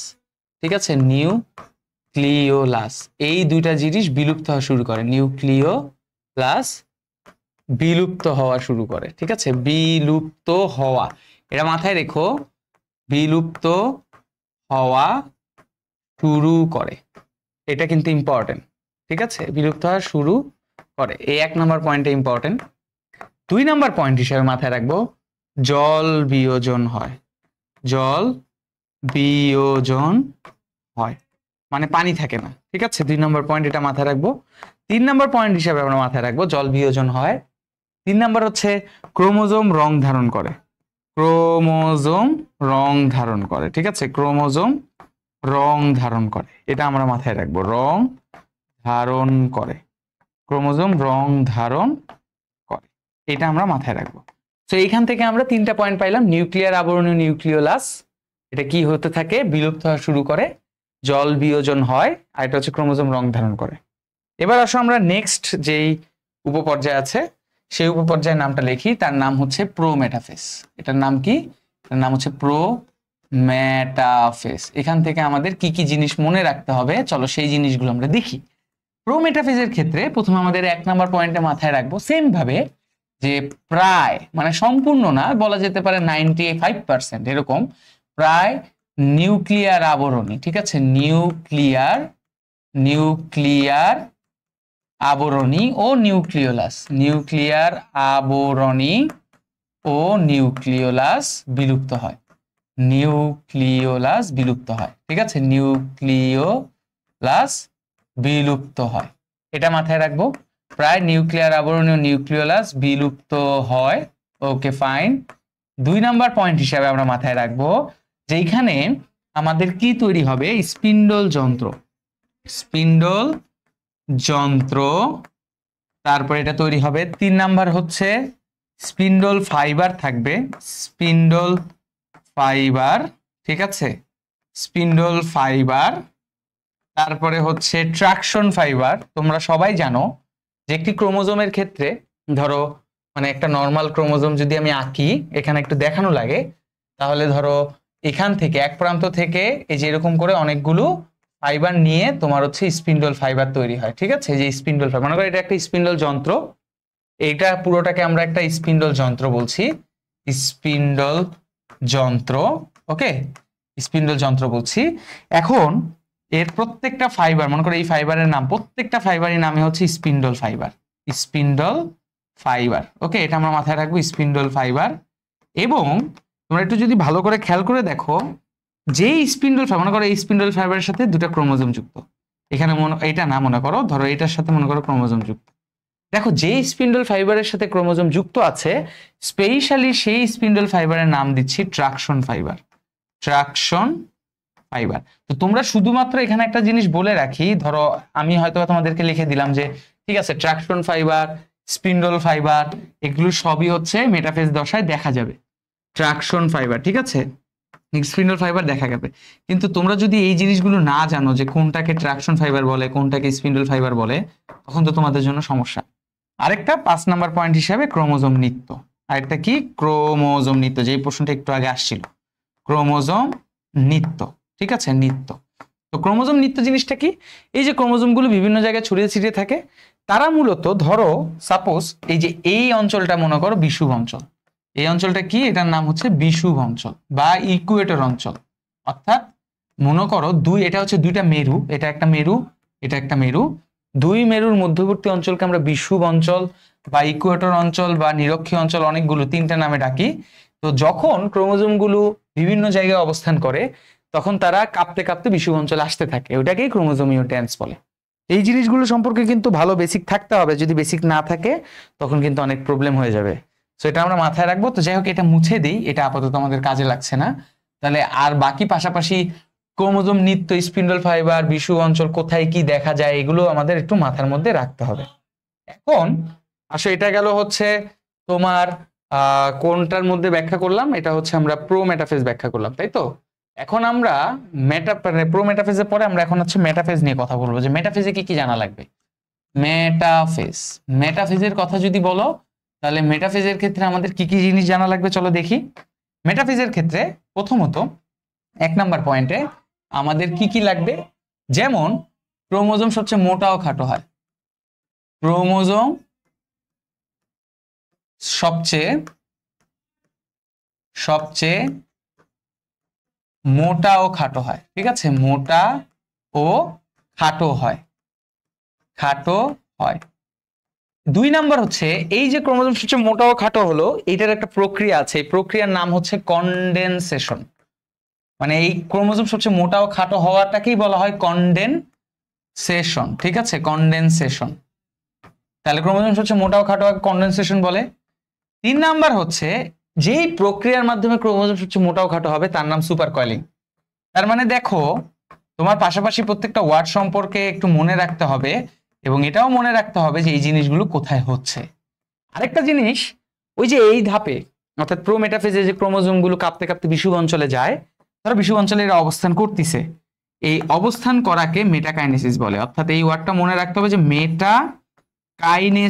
মেটাকাইনেসিস কোথায় হচ্ছে? মেটাকাইনেসিস হচ্ছে তোমার মেটাফেজে। আর মেটাকাইনেসিস জিনিসটা কি? বিষুব অঞ্চলে অবস্থান করাকে। তাহলে এই জিনিসগুলো মনে রাখবো। আর হ্যাঁ, 5 নাম্বার পয়েন্ট, এই পয়েন্টটা নিয়েও কিন্তু তোমাদের অনেক ঝামেলা হয় যে মানে নিউক্লিয়ার আবরণী ও নিউক্লিওলাস সম্পূর্ণ বিলুপ্ত হয়। এই ধাপে মনে রাখবা। সেটা কি? সেটা হচ্ছে নিউক্লিয়ার আবরণী, ঠিক আছে, আবরণী ও নিউক্লিওলাস সম্পূর্ণ বিলুপ্ত হয়, নিউক্লিওলাস সম্পূর্ণ বিলুপ্ত হয়, ঠিক আছে, সম্পূর্ণ বিলুপ্ত হবে, এটা মাথায় রাখবো, বিলুপ্ত হবে। এবং তার মানে এটা নিয়ে একটু কনফিউশনটা ক্লিয়ার করছি একটু পরে। এবং আরেকটা লাস্ট পয়েন্ট মনে রাখবা, 6 নাম্বার পয়েন্ট, এটা হচ্ছে এইটার শেষের দিকে, মানে একেবারে মেটাফেজের শেষের দিকে সেন্ট্রোমিয়ার বিভক্ত হয়। কার বিভক্ত হবে? সেন্ট্রোমিয়ার, ঠিক আছে, সেন্ট্রোমিয়ার বিভক্ত হয়, এটা মাথায় রাখবো। কি বিভক্ত হয়? সেন্ট্রোমিয়ার বিভক্ত হয়। এখন দেখো, তার মানে আমরা যা যা পেলাম যে ক্রোমোজোম সবচেয়ে মোটা ও খাটো হয়, এটাকে কনডেনসেশন বলে, কি প্রক্রিয়া হয়? Super coiling. মেটাকাইনেসিস কি? বিষুব অঞ্চলে সব ক্রোমোজোম অবস্থান করা। আর এই পয়েন্টটা সর্বপ্রথম আমরা প্রোফেজে শুরু করেছিলাম, নিউক্লিয়ার আবরণী ও নিউক্লিওলাস বিলুপ্ত হওয়া শুরু করে। তাহলে এই পয়েন্টটা যদি বলা হয় তাহলে এটার অ্যান্সার হচ্ছে প্রোফেজ। যদি বলা হয়ে থাকে যে নিউক্লিয়ার আবরণী এবং নিউক্লিওলাস প্রায় বিলুপ্ত হয়, তখন অ্যান্সার হবে মেটাফেজ। এবং মেটাফেজের ক্ষেত্রে দেখো লেখা আছে নিউক্লিয়ার আবরণী নিউক্লিওলাস সম্পূর্ণ বিলুপ্ত হয়। এখন ধরেন আপনার এই বাংলা ব্যাকরণগত যেই সমস্যাটা বা যেই কারণে যে কথাগুলো লিখেছে এইভাবে আসলে তো এইভাবে অ্যান্সার করলেন। ধরেন একটা প্রশ্ন ভাইয়া আসলো, নিউক্লিয়ার আবরণী নিউক্লিওলাস সম্পূর্ণ বিলুপ্ত হয় কোথায়? তখন প্রশ্নে প্রোফেজ, প্রোমেটাফেজ, মেটাফেজ এবং অ্যানাফেজ এরকম 4টা অপশন দেওয়া। মনে রাখবা, যদি এরকম প্রশ্ন চলে আসে যে নিউক্লিয়ার আবরণী নিউক্লিওলাস বিলুপ্ত হয় কোথায়, সম্পূর্ণ বিলুপ্ত হয় কোথায়, আর এরকম যদি 4টা অপশন থাকে, তখন অ্যান্সার আমরা মেটাফেজ দাগাবো। মানে সর্বশেষ এইখানে মেটাফেজই কিন্তু এই নিউক্লিয়ার আবরণী নিউক্লিওলাস বিলুপ্ত হওয়া নিয়ে একটা যে ঝামেলা সেটা বলা হয়েছে। যদি মেটাফেজ না থাকে, যদি প্রোমেটাফেজ আর প্রোফেজ থাকে, তাহলে আগে প্রোমেটাফেজ দাগাবো। বিষয়টা বুঝতে পেরেছি? মানে যেটা আমরা সবার শেষে পাবো সেটা আগে দাগাবো। এইবার আমরা লাস্ট অ্যানাফেজের ক্ষেত্রে দেখবো যে অ্যানাফেজের ক্ষেত্রে আমাদের কি কি জিনিস মনে রাখতে হবে। অ্যানাফেজের ক্ষেত্রে আমাদের কি কি জিনিস মনে রাখতে হবে? অ্যানাফেজ মাথায় রেখি। অ্যানাফেজের ক্ষেত্রে প্রথমত আমাদের 1 নাম্বার পয়েন্ট হিসেবে মনে রাখতে হবে বিভিন্ন আকৃতির ক্রোমোজোম। কি মনে রাখতে হবে? বিভিন্ন আকৃতির ক্রোমোজোম, ঠিক আছে, বিভিন্ন আকৃতির ক্রোমোজোম, এটা মাথায় রাখবো, বিভিন্ন আকৃতির ক্রোমোজোম। এবং বিশেষ করে এদের ক্ষেত্রে যে ভি, এল, জে, তারপর হচ্ছে আই, অর্থাৎ ভি এর মধ্যে হচ্ছে মেটাসেন্ট্রিক, ঠিক আছে, মেটাসেন্ট্রিক।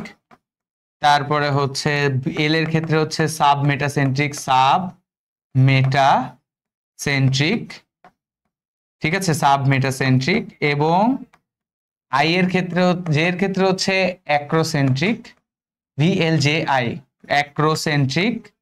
অ্যাক্রোসেন্ট্রিক। এবং সর্বশেষ আমাদের আই এর ক্ষেত্রে হচ্ছে টেলোসেন্ট্রিক,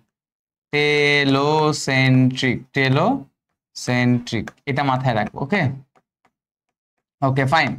তাহলে এই যে জিনিসগুলো মাথায় রাখবো, এগুলো থেকেই পরীক্ষায় প্রশ্ন আসে বারবার।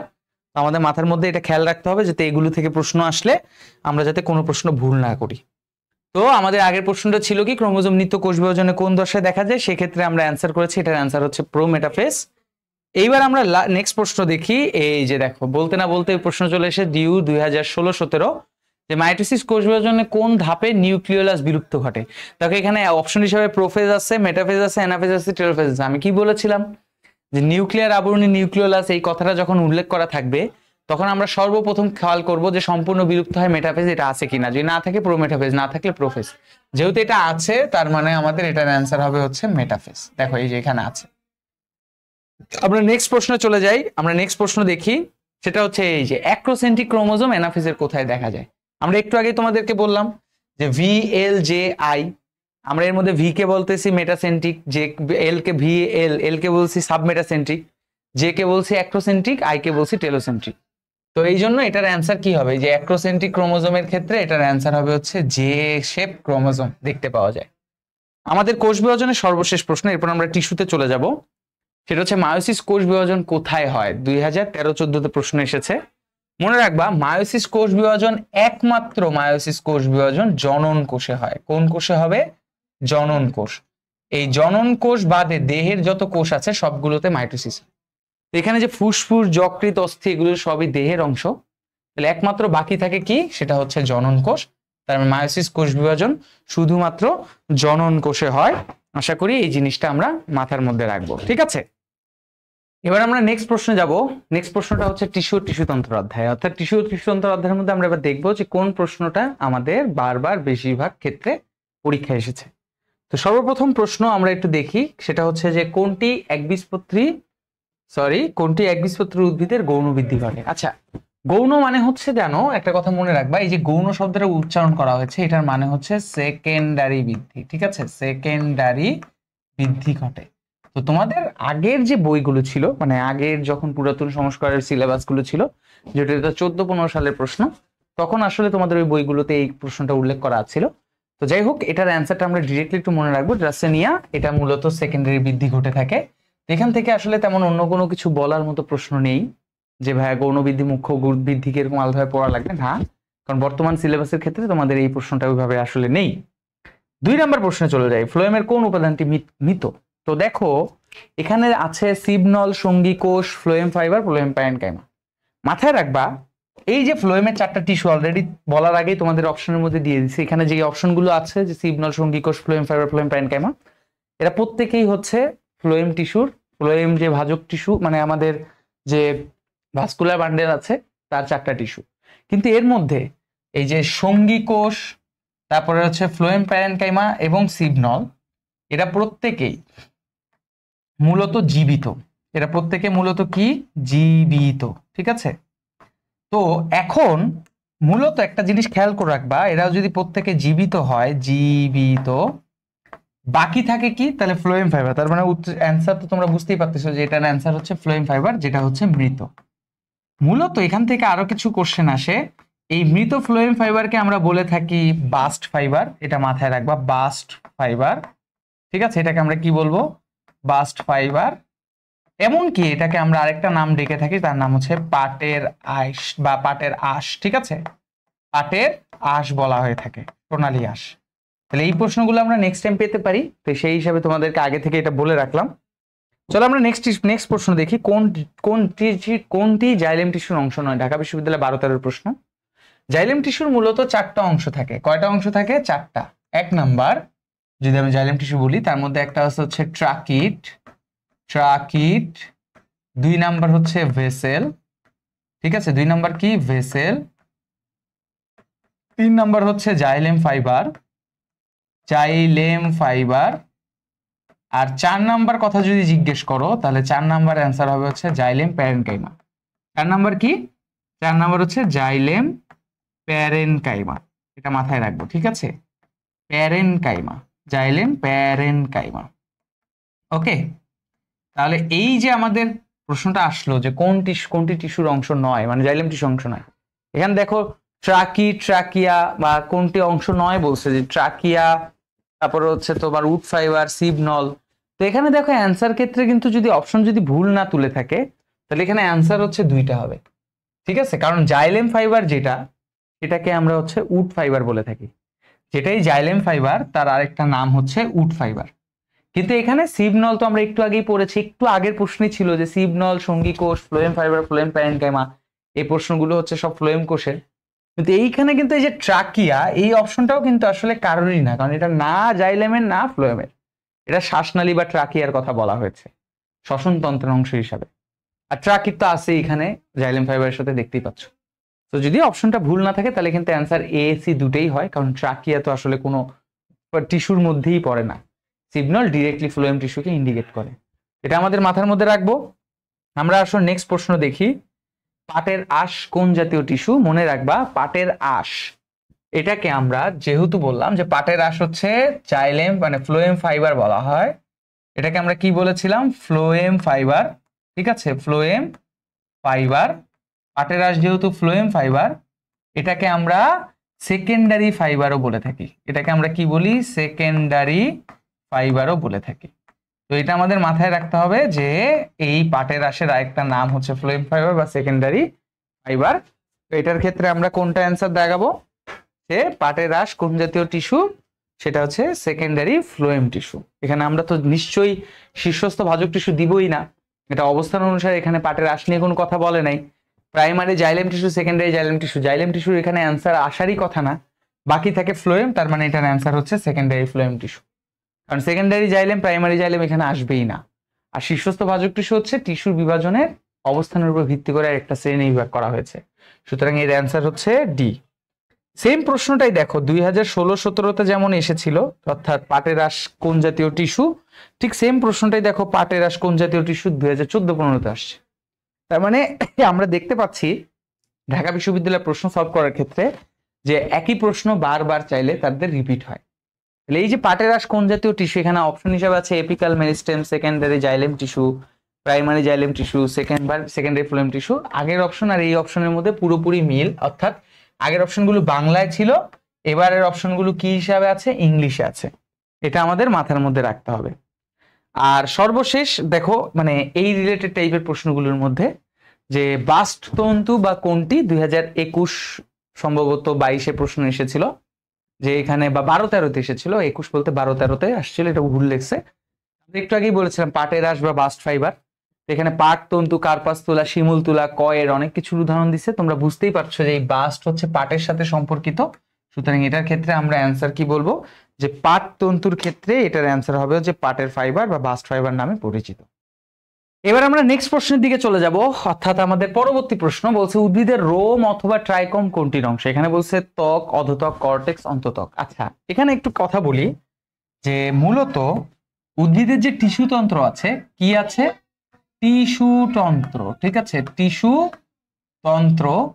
এই টিস্যু তন্ত্রকে মূলত 3 ভাগে ভাগ করা হয়। এক এপিডার্মাল, একটা হচ্ছে এপিডার্মাল টিস্যু তন্ত্র, এপিডার্মাল।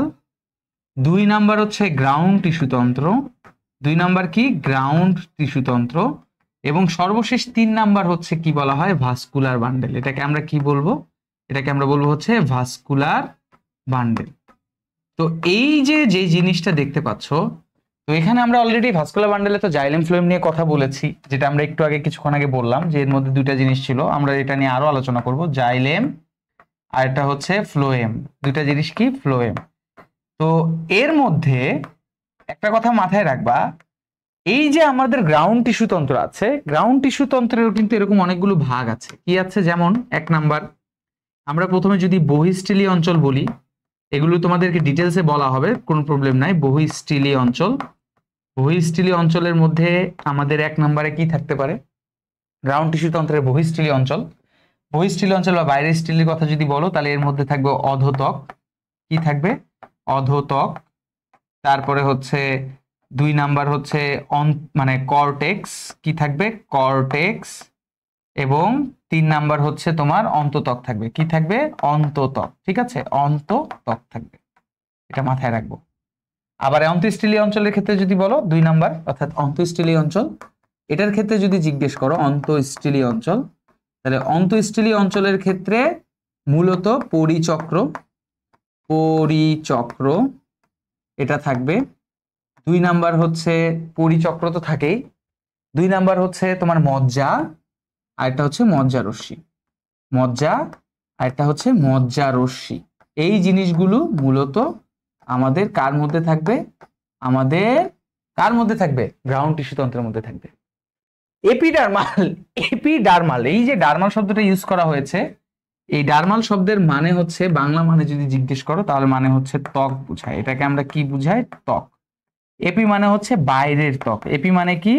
এপি মানে হচ্ছে বাইরের ত্বক। ঠিক আছে, তাহলে আমাদের উদ্ভিদের দেহের বাইরের ত্বকই হচ্ছে এপিডার্মাল ত্বক।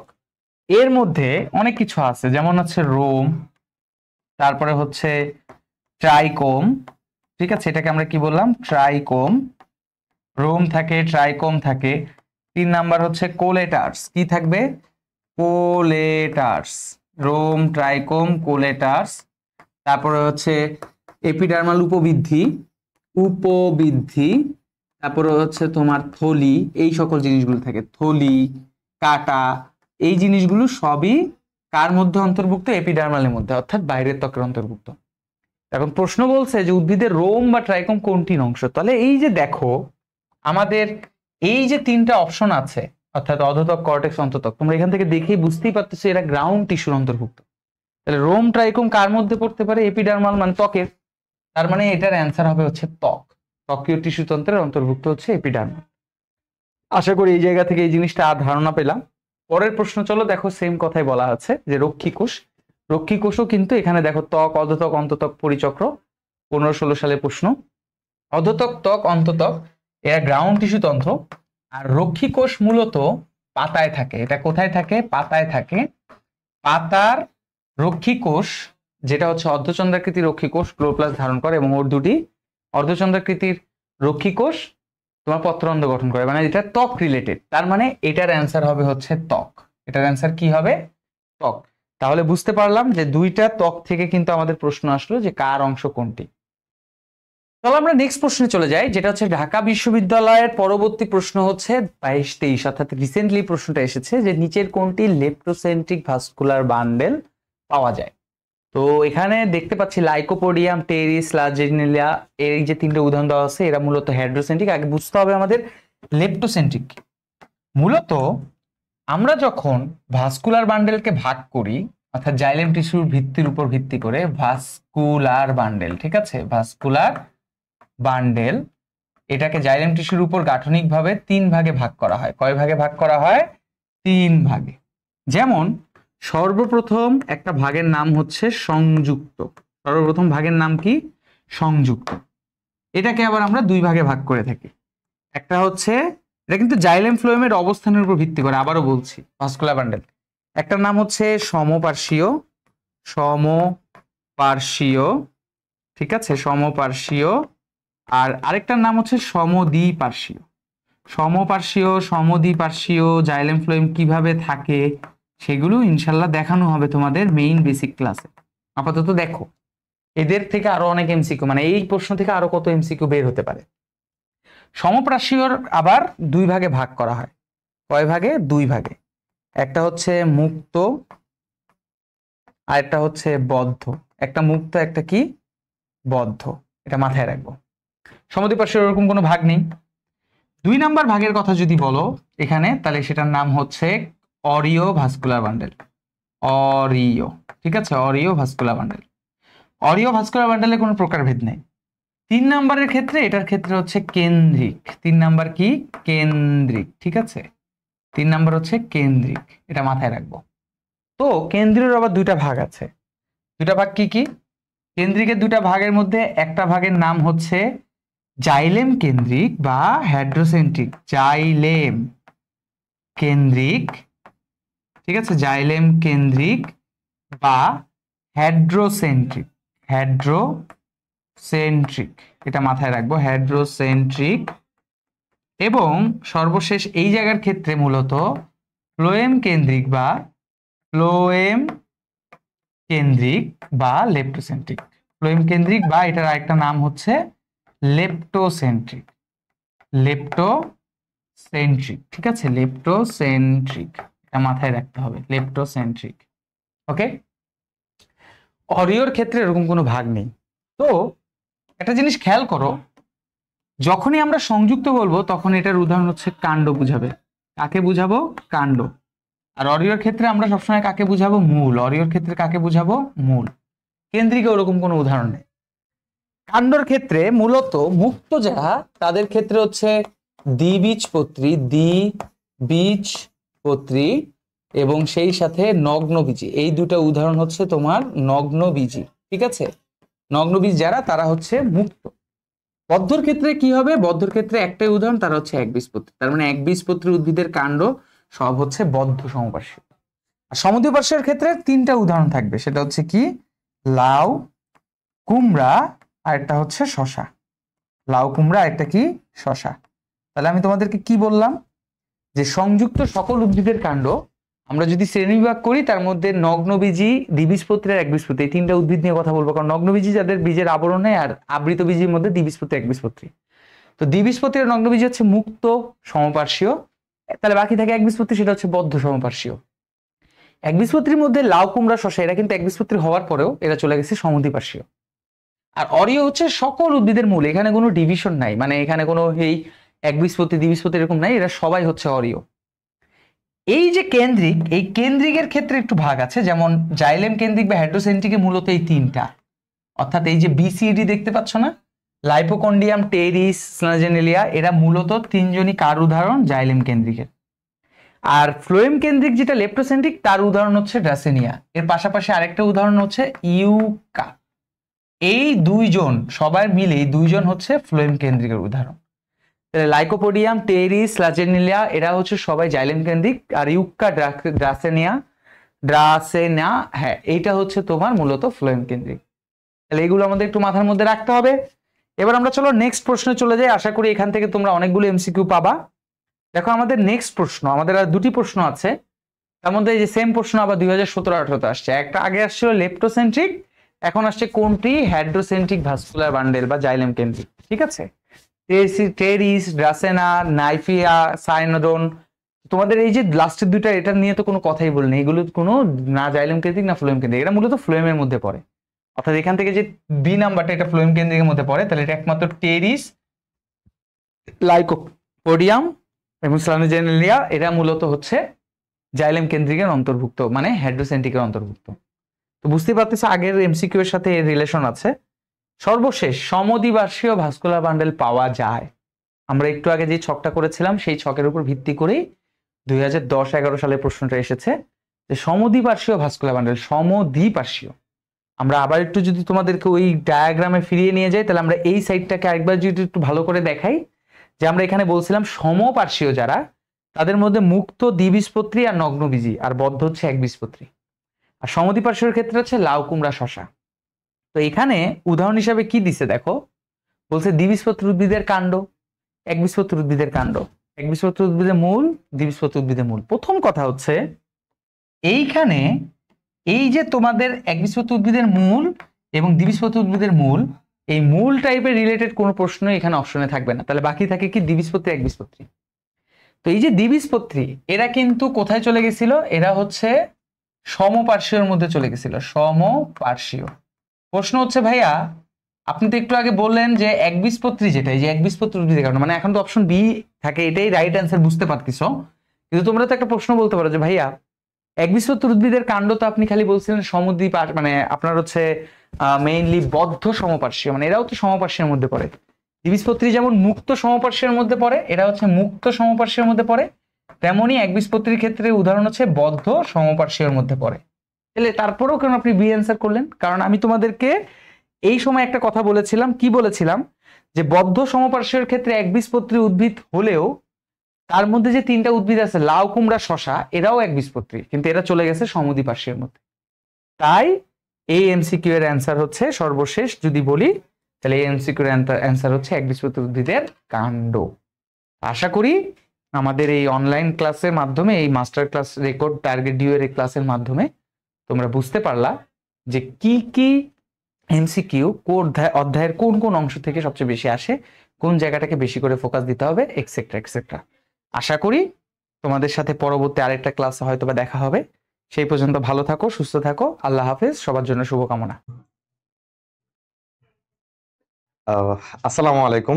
আমার প্রিয় এইচএসসি পরীক্ষা দিয়ে যারা বর্তমানে এডমিশন টেস্টে আসছো সেই স্টুডেন্টরা, বা যারা সামনে ইনশাআল্লাহ এডমিশন টেস্ট দিবা, তোমাদের জন্য আজকে মাস্টার বায়োলজি ক্লাসটা, মাস্টার ভার্সিটি মাস্টার ক্লাস, এটা হচ্ছে বেসিক্যালি নগ্নবীজি আবৃতবীজি অধ্যায়ের উপরে, কারণ এই অধ্যায়টা আমাদের শর্ট সিলেবাসের অন্তর্গত এবং এই অধ্যায়ের ঢাকা বিশ্ববিদ্যালয়ে যে প্রশ্নগুলো আসছে সেটা নিয়ে কিন্তু আমাদের master class.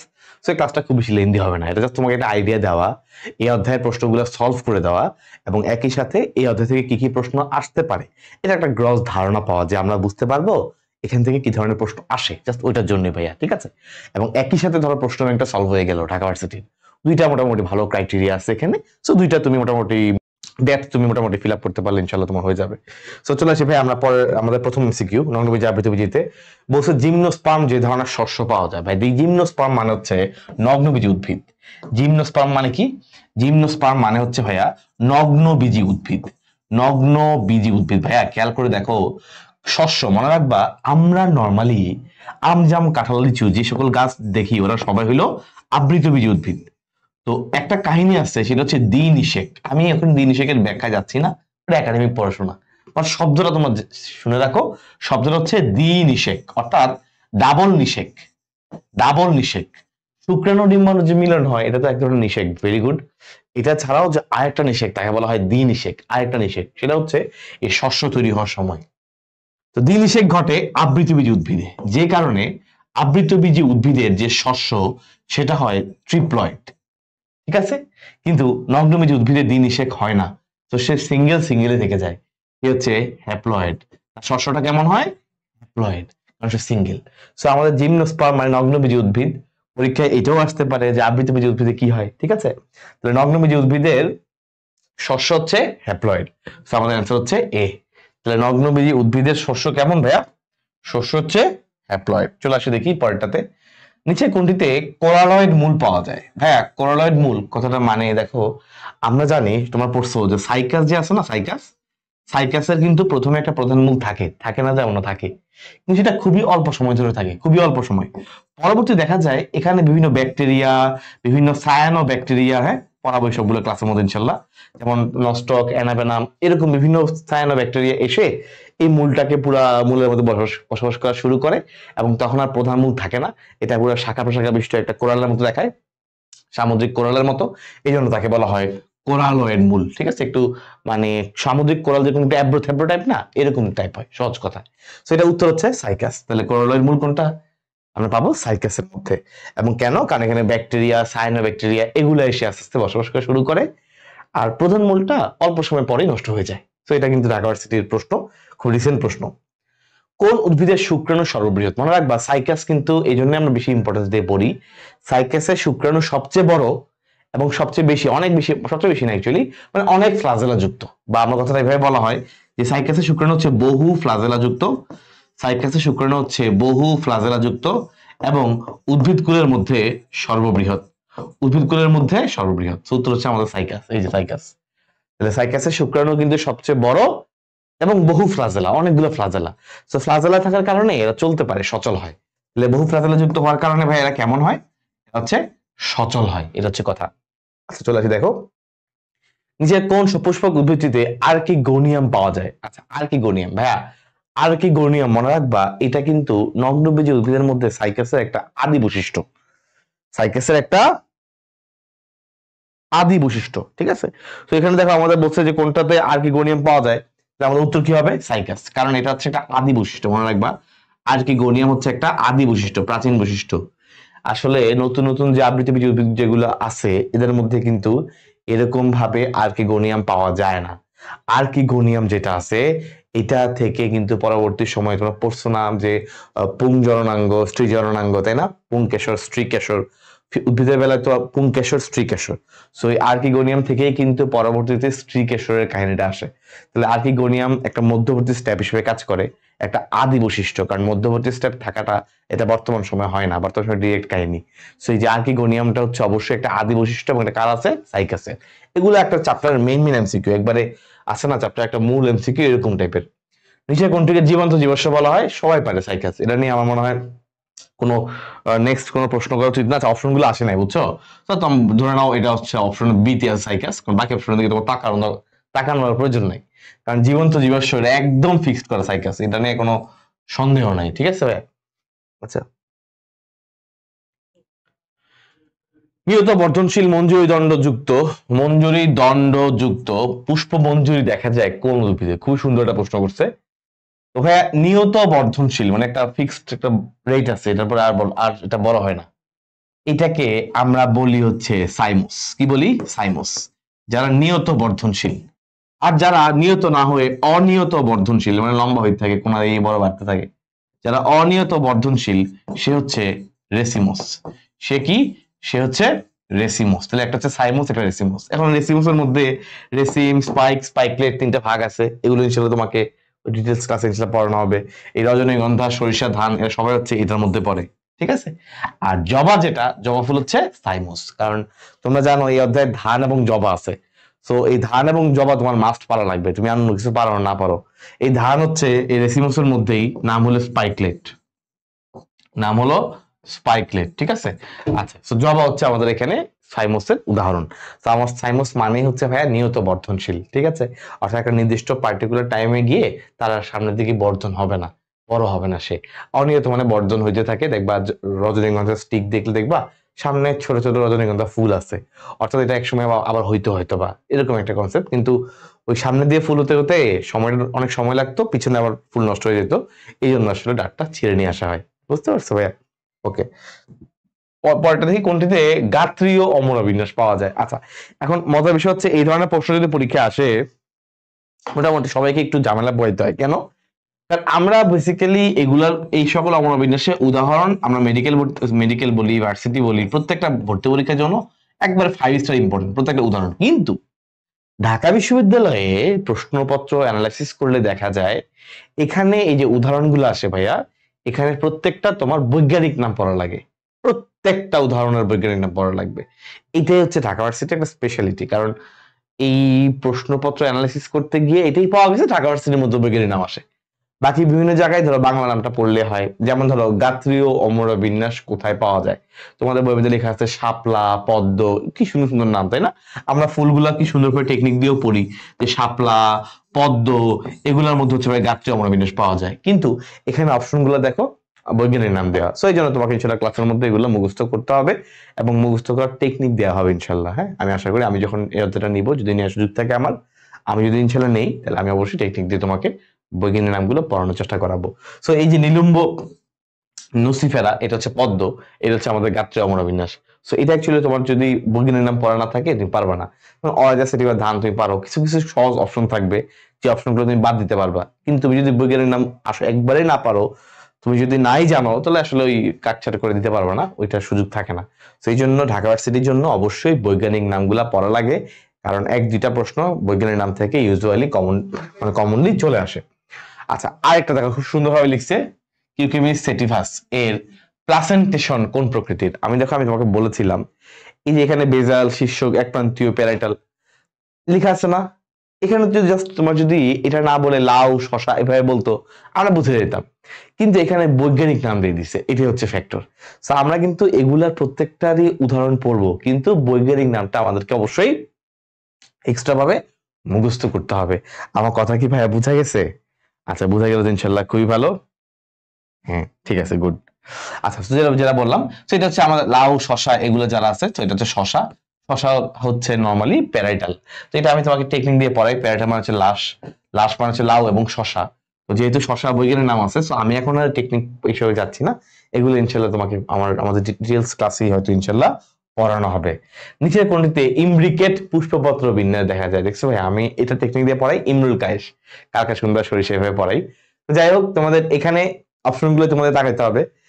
Cassius opera, brassica, ল্যাবলা, পারপরিয়াস, পিসাম সেটিভাম, কিছু কিছু জিনিস তুমি পাবা যে কমন, কিন্তু তোমার বললাম না অনেকগুলোই তোমার থাকবে এরকম যেটা তোমাকে আসলে মুখস্থ করে তুমি পারবা না, ঠিক আছে। ওকে, সো সবগুলাই তোমাদের প্যারা নাই, ইনশাল্লাহ আমি সবগুলাই তোমাদেরকে ইনশাল্লাহ পড়াবো, ঠিক আছে। আচ্ছা, ঠিক আছে। সো আমাদের এটা উত্তর হচ্ছে কেসিয়াস অফেরা, এটা হচ্ছে কালকাসুন্দা। সো আমাদের ওই ছন্দের মধ্যে আসে, তোমাদের এটা নিয়ে প্যারা নিতে হবে না। এটা ইনশাল্লাহ আমি বললাম তো যে বৈজ্ঞানিক নামগুলো বৈজ্ঞানিক নাম মতো করে টেকনিক দিয়ে ইনশাল্লাহ পড়াবো। যদি তোমাদের প্রয়োজন হয়, ভার্সিটি কোর্সে যে বৈজ্ঞানিক নামের উপরে হামিম ভাই একটা ক্লাস নেন আপনি, আমি ইনশাল্লাহ শুধুমাত্র যদি সুযোগ থাকে শুধুমাত্র বৈজ্ঞানিক নামের উপরে ইনশাল্লাহ একটা ক্লাস রাখার চেষ্টা করবো, যে বৈজ্ঞানিক নামগুলো তুমি কিভাবে মনে রাখতে পারো, মানে একটা ফানি টেকনিক দিয়ে ইনশাল্লাহ পড়াবো, ঠিক আছে। আচ্ছা, সো সবকিছু ক্লিয়ার, ফাইন। চলে আসি ভাই, দেখেন ল্যামা এবং পেলিয়া কিসের অংশ? তোমরা যখন ধানের স্পাইকলেট পড়ছো না, ধানের স্পাইকলেট, ওখানে ছিল গ্লুম 1, গ্লুম 2, ল্যামা, পেলিয়া, এরকম ছিল না? পুষ্পপুট ছিল, ল্যামা, পেলিয়া, ওগুলো সব হচ্ছে ভাইয়া আমাদের স্পাইকলেটের অংশ। এগুলো সব হচ্ছে স্পাইকলেট। এটা তোমার ধানের যখন বিস্তারিত পড়েছো তখন সবার আশা করি মোটামুটি আইডিয়া হয়ে গেছে, বা এটা আগে থেকে ছিল, ঠিক আছে। আচ্ছা, তো লেমন হচ্ছে যেখান থেকে আসলে ফুলটা বের হয়, এটাকে বলে সপুষ্পক গ্লুম। আর তার উল্টো দিকে থাকে পেলিয়া। পরের প্রশ্ন, মার্জিনাল বা এক প্রান্তীয় অমরা বিন্যাসযুক্ত গোত্র কোনটা? উত্তর হচ্ছে ফ্যাবাসি। এটা হচ্ছে বহু প্রান্তীয়, এগুলো হচ্ছে অক্ষীয়। হ্যাঁ, এগুলো তোমরা ইনশাল্লাহ পড়েছো বা আবার তোমাদের ক্লাস ইনশাল্লাহ পড়ানো হবে, এগুলো নিয়ে তোমরা প্যারা নিবা না। সো এক প্রান্তীয় হচ্ছে ফ্যাবাসি, এক প্রান্তীয় ফ্যাবাসি। এই প্রশ্ন একটু আনকমন মনে হইতে পারে, কারণ হচ্ছে 14-15 সালের দিকে আসছে, অনেক আগে যখন বইটা মাত্র চেঞ্জ হয়েছিল তারপর পড়ে আসছে। এখন আসলে রিসেন্টলি এই ধরনের প্রশ্নগুলো তেমন একটা আসে না, কারণ এগুলো আমাদের বইয়ে এই ফ্যাবাসি নিয়ে তেমন কোনো আলোচনা নাই। আমাদের বইয়ে মোটামুটি মালভেসি, ব্রাসিকাসি নিয়ে হালকা পাতলা বলা আছে, ব্রাসিকাসি নিয়ে তেমন বলা নাই, মালভেসি নিয়ে বলা আছে। মালভেসি অক্ষীয়, তাই না? সো আমরা আসলে ওগুলোতে বেশিটা ফোকাস করবো না। তারপর আমরা তোমাদেরকে ইনশাল্লাহ গুছাই দেওয়া হবে ক্লাসের মধ্যে যে কি পড়বা কি পড়বা না, প্যারা নাই, চিল। লিলি অফ সিডা বলতে কি বোঝায়? লিলি অফ সিডা হচ্ছে, সবাই পারো এটা আমি জানি, একবীজপত্রী উদ্ভিদ মানে হচ্ছে লিলি অফ সিডা। লিলি অফ সিডা মানে হচ্ছে ভাইয়া একবীজপত্রী উদ্ভিদ, ঠিক আছে? আচ্ছা, নেক্সট হচ্ছে কোনটি কাষ্ঠ উৎপাদনকারী উদ্ভিদ? সুন্দর একটা প্রশ্ন। তো কাষ্ঠ উৎপাদনকারী উদ্ভিদ কি কি আছে? যেমন ধরো তোমাদের বাসা বাড়িতে যেগুলো দিয়ে ফার্নিচার বানায়, সেগুন, শাল আছে না, গর্জন, সুন্দরী, মেহগনি। তার মানে আমাদের বোঝা যাচ্ছে যে ভাইয়া এগুলার আমাদের বৈজ্ঞানিক নামগুলো পড়া লাগবে, তাই না?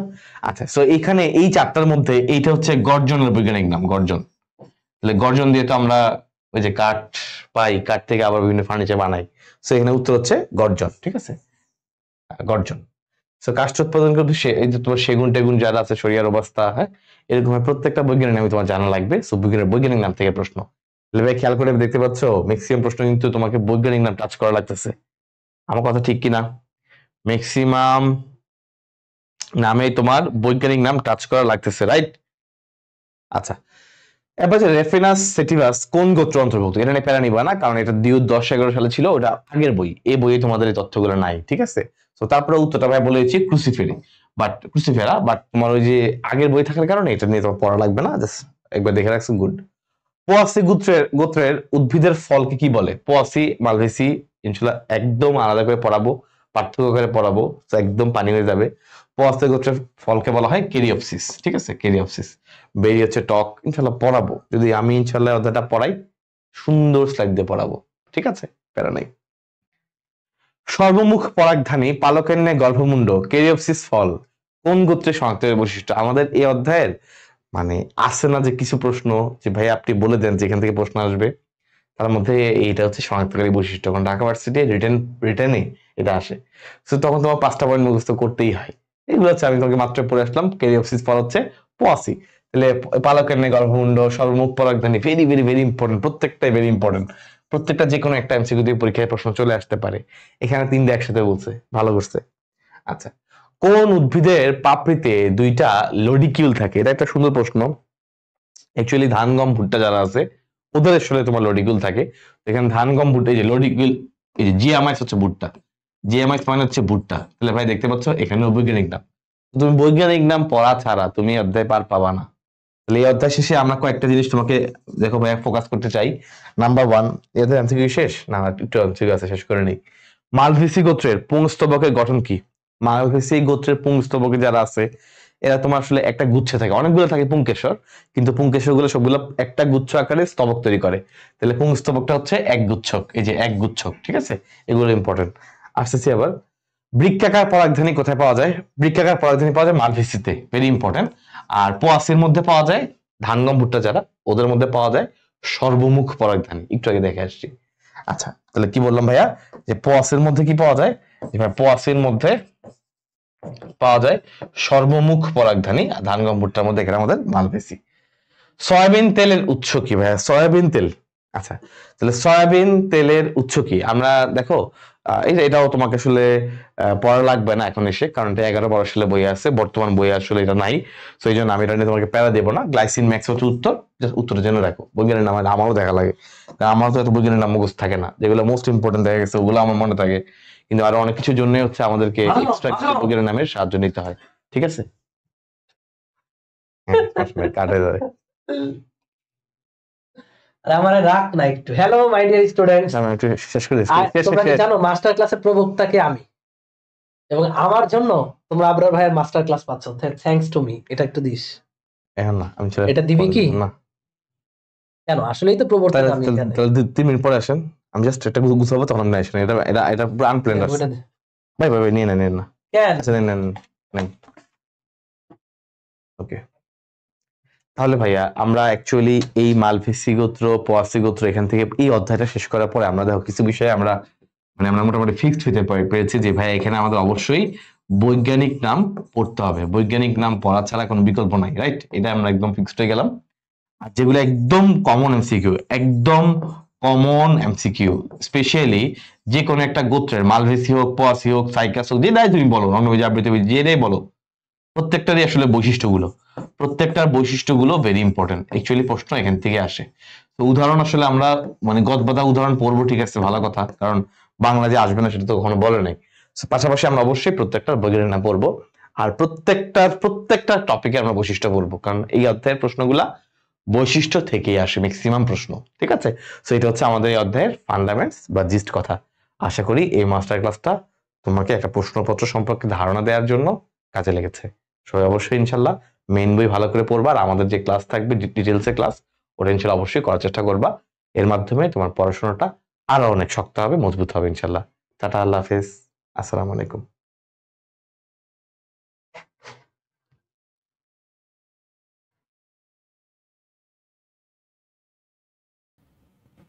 আমাদের এই টার্গেট ডিও 5.0 এই কোর্সটিতে তুমি যা যা পাচ্ছ তা হলো আমাদের detailed live class, archive class, তার সাথে আমাদের 4টি সাবজেক্টের 4টি কনসেপ্ট বুক এবং ঢাবির জন্য স্পেশালি সাজানো আমাদের এমসিকিউ বুক এবং ঢাকা বিশ্ববিদ্যালয়ের রিটেনের সাজেশন সম্পৃক্ত আমাদের ডিইউ রিটেন বুক পেয়ে যাচ্ছ এবং বাসায় বসে এমসিকিউ প্র্যাকটিসের জন্য পাচ্ছ আমাদের ওএমআর বুক।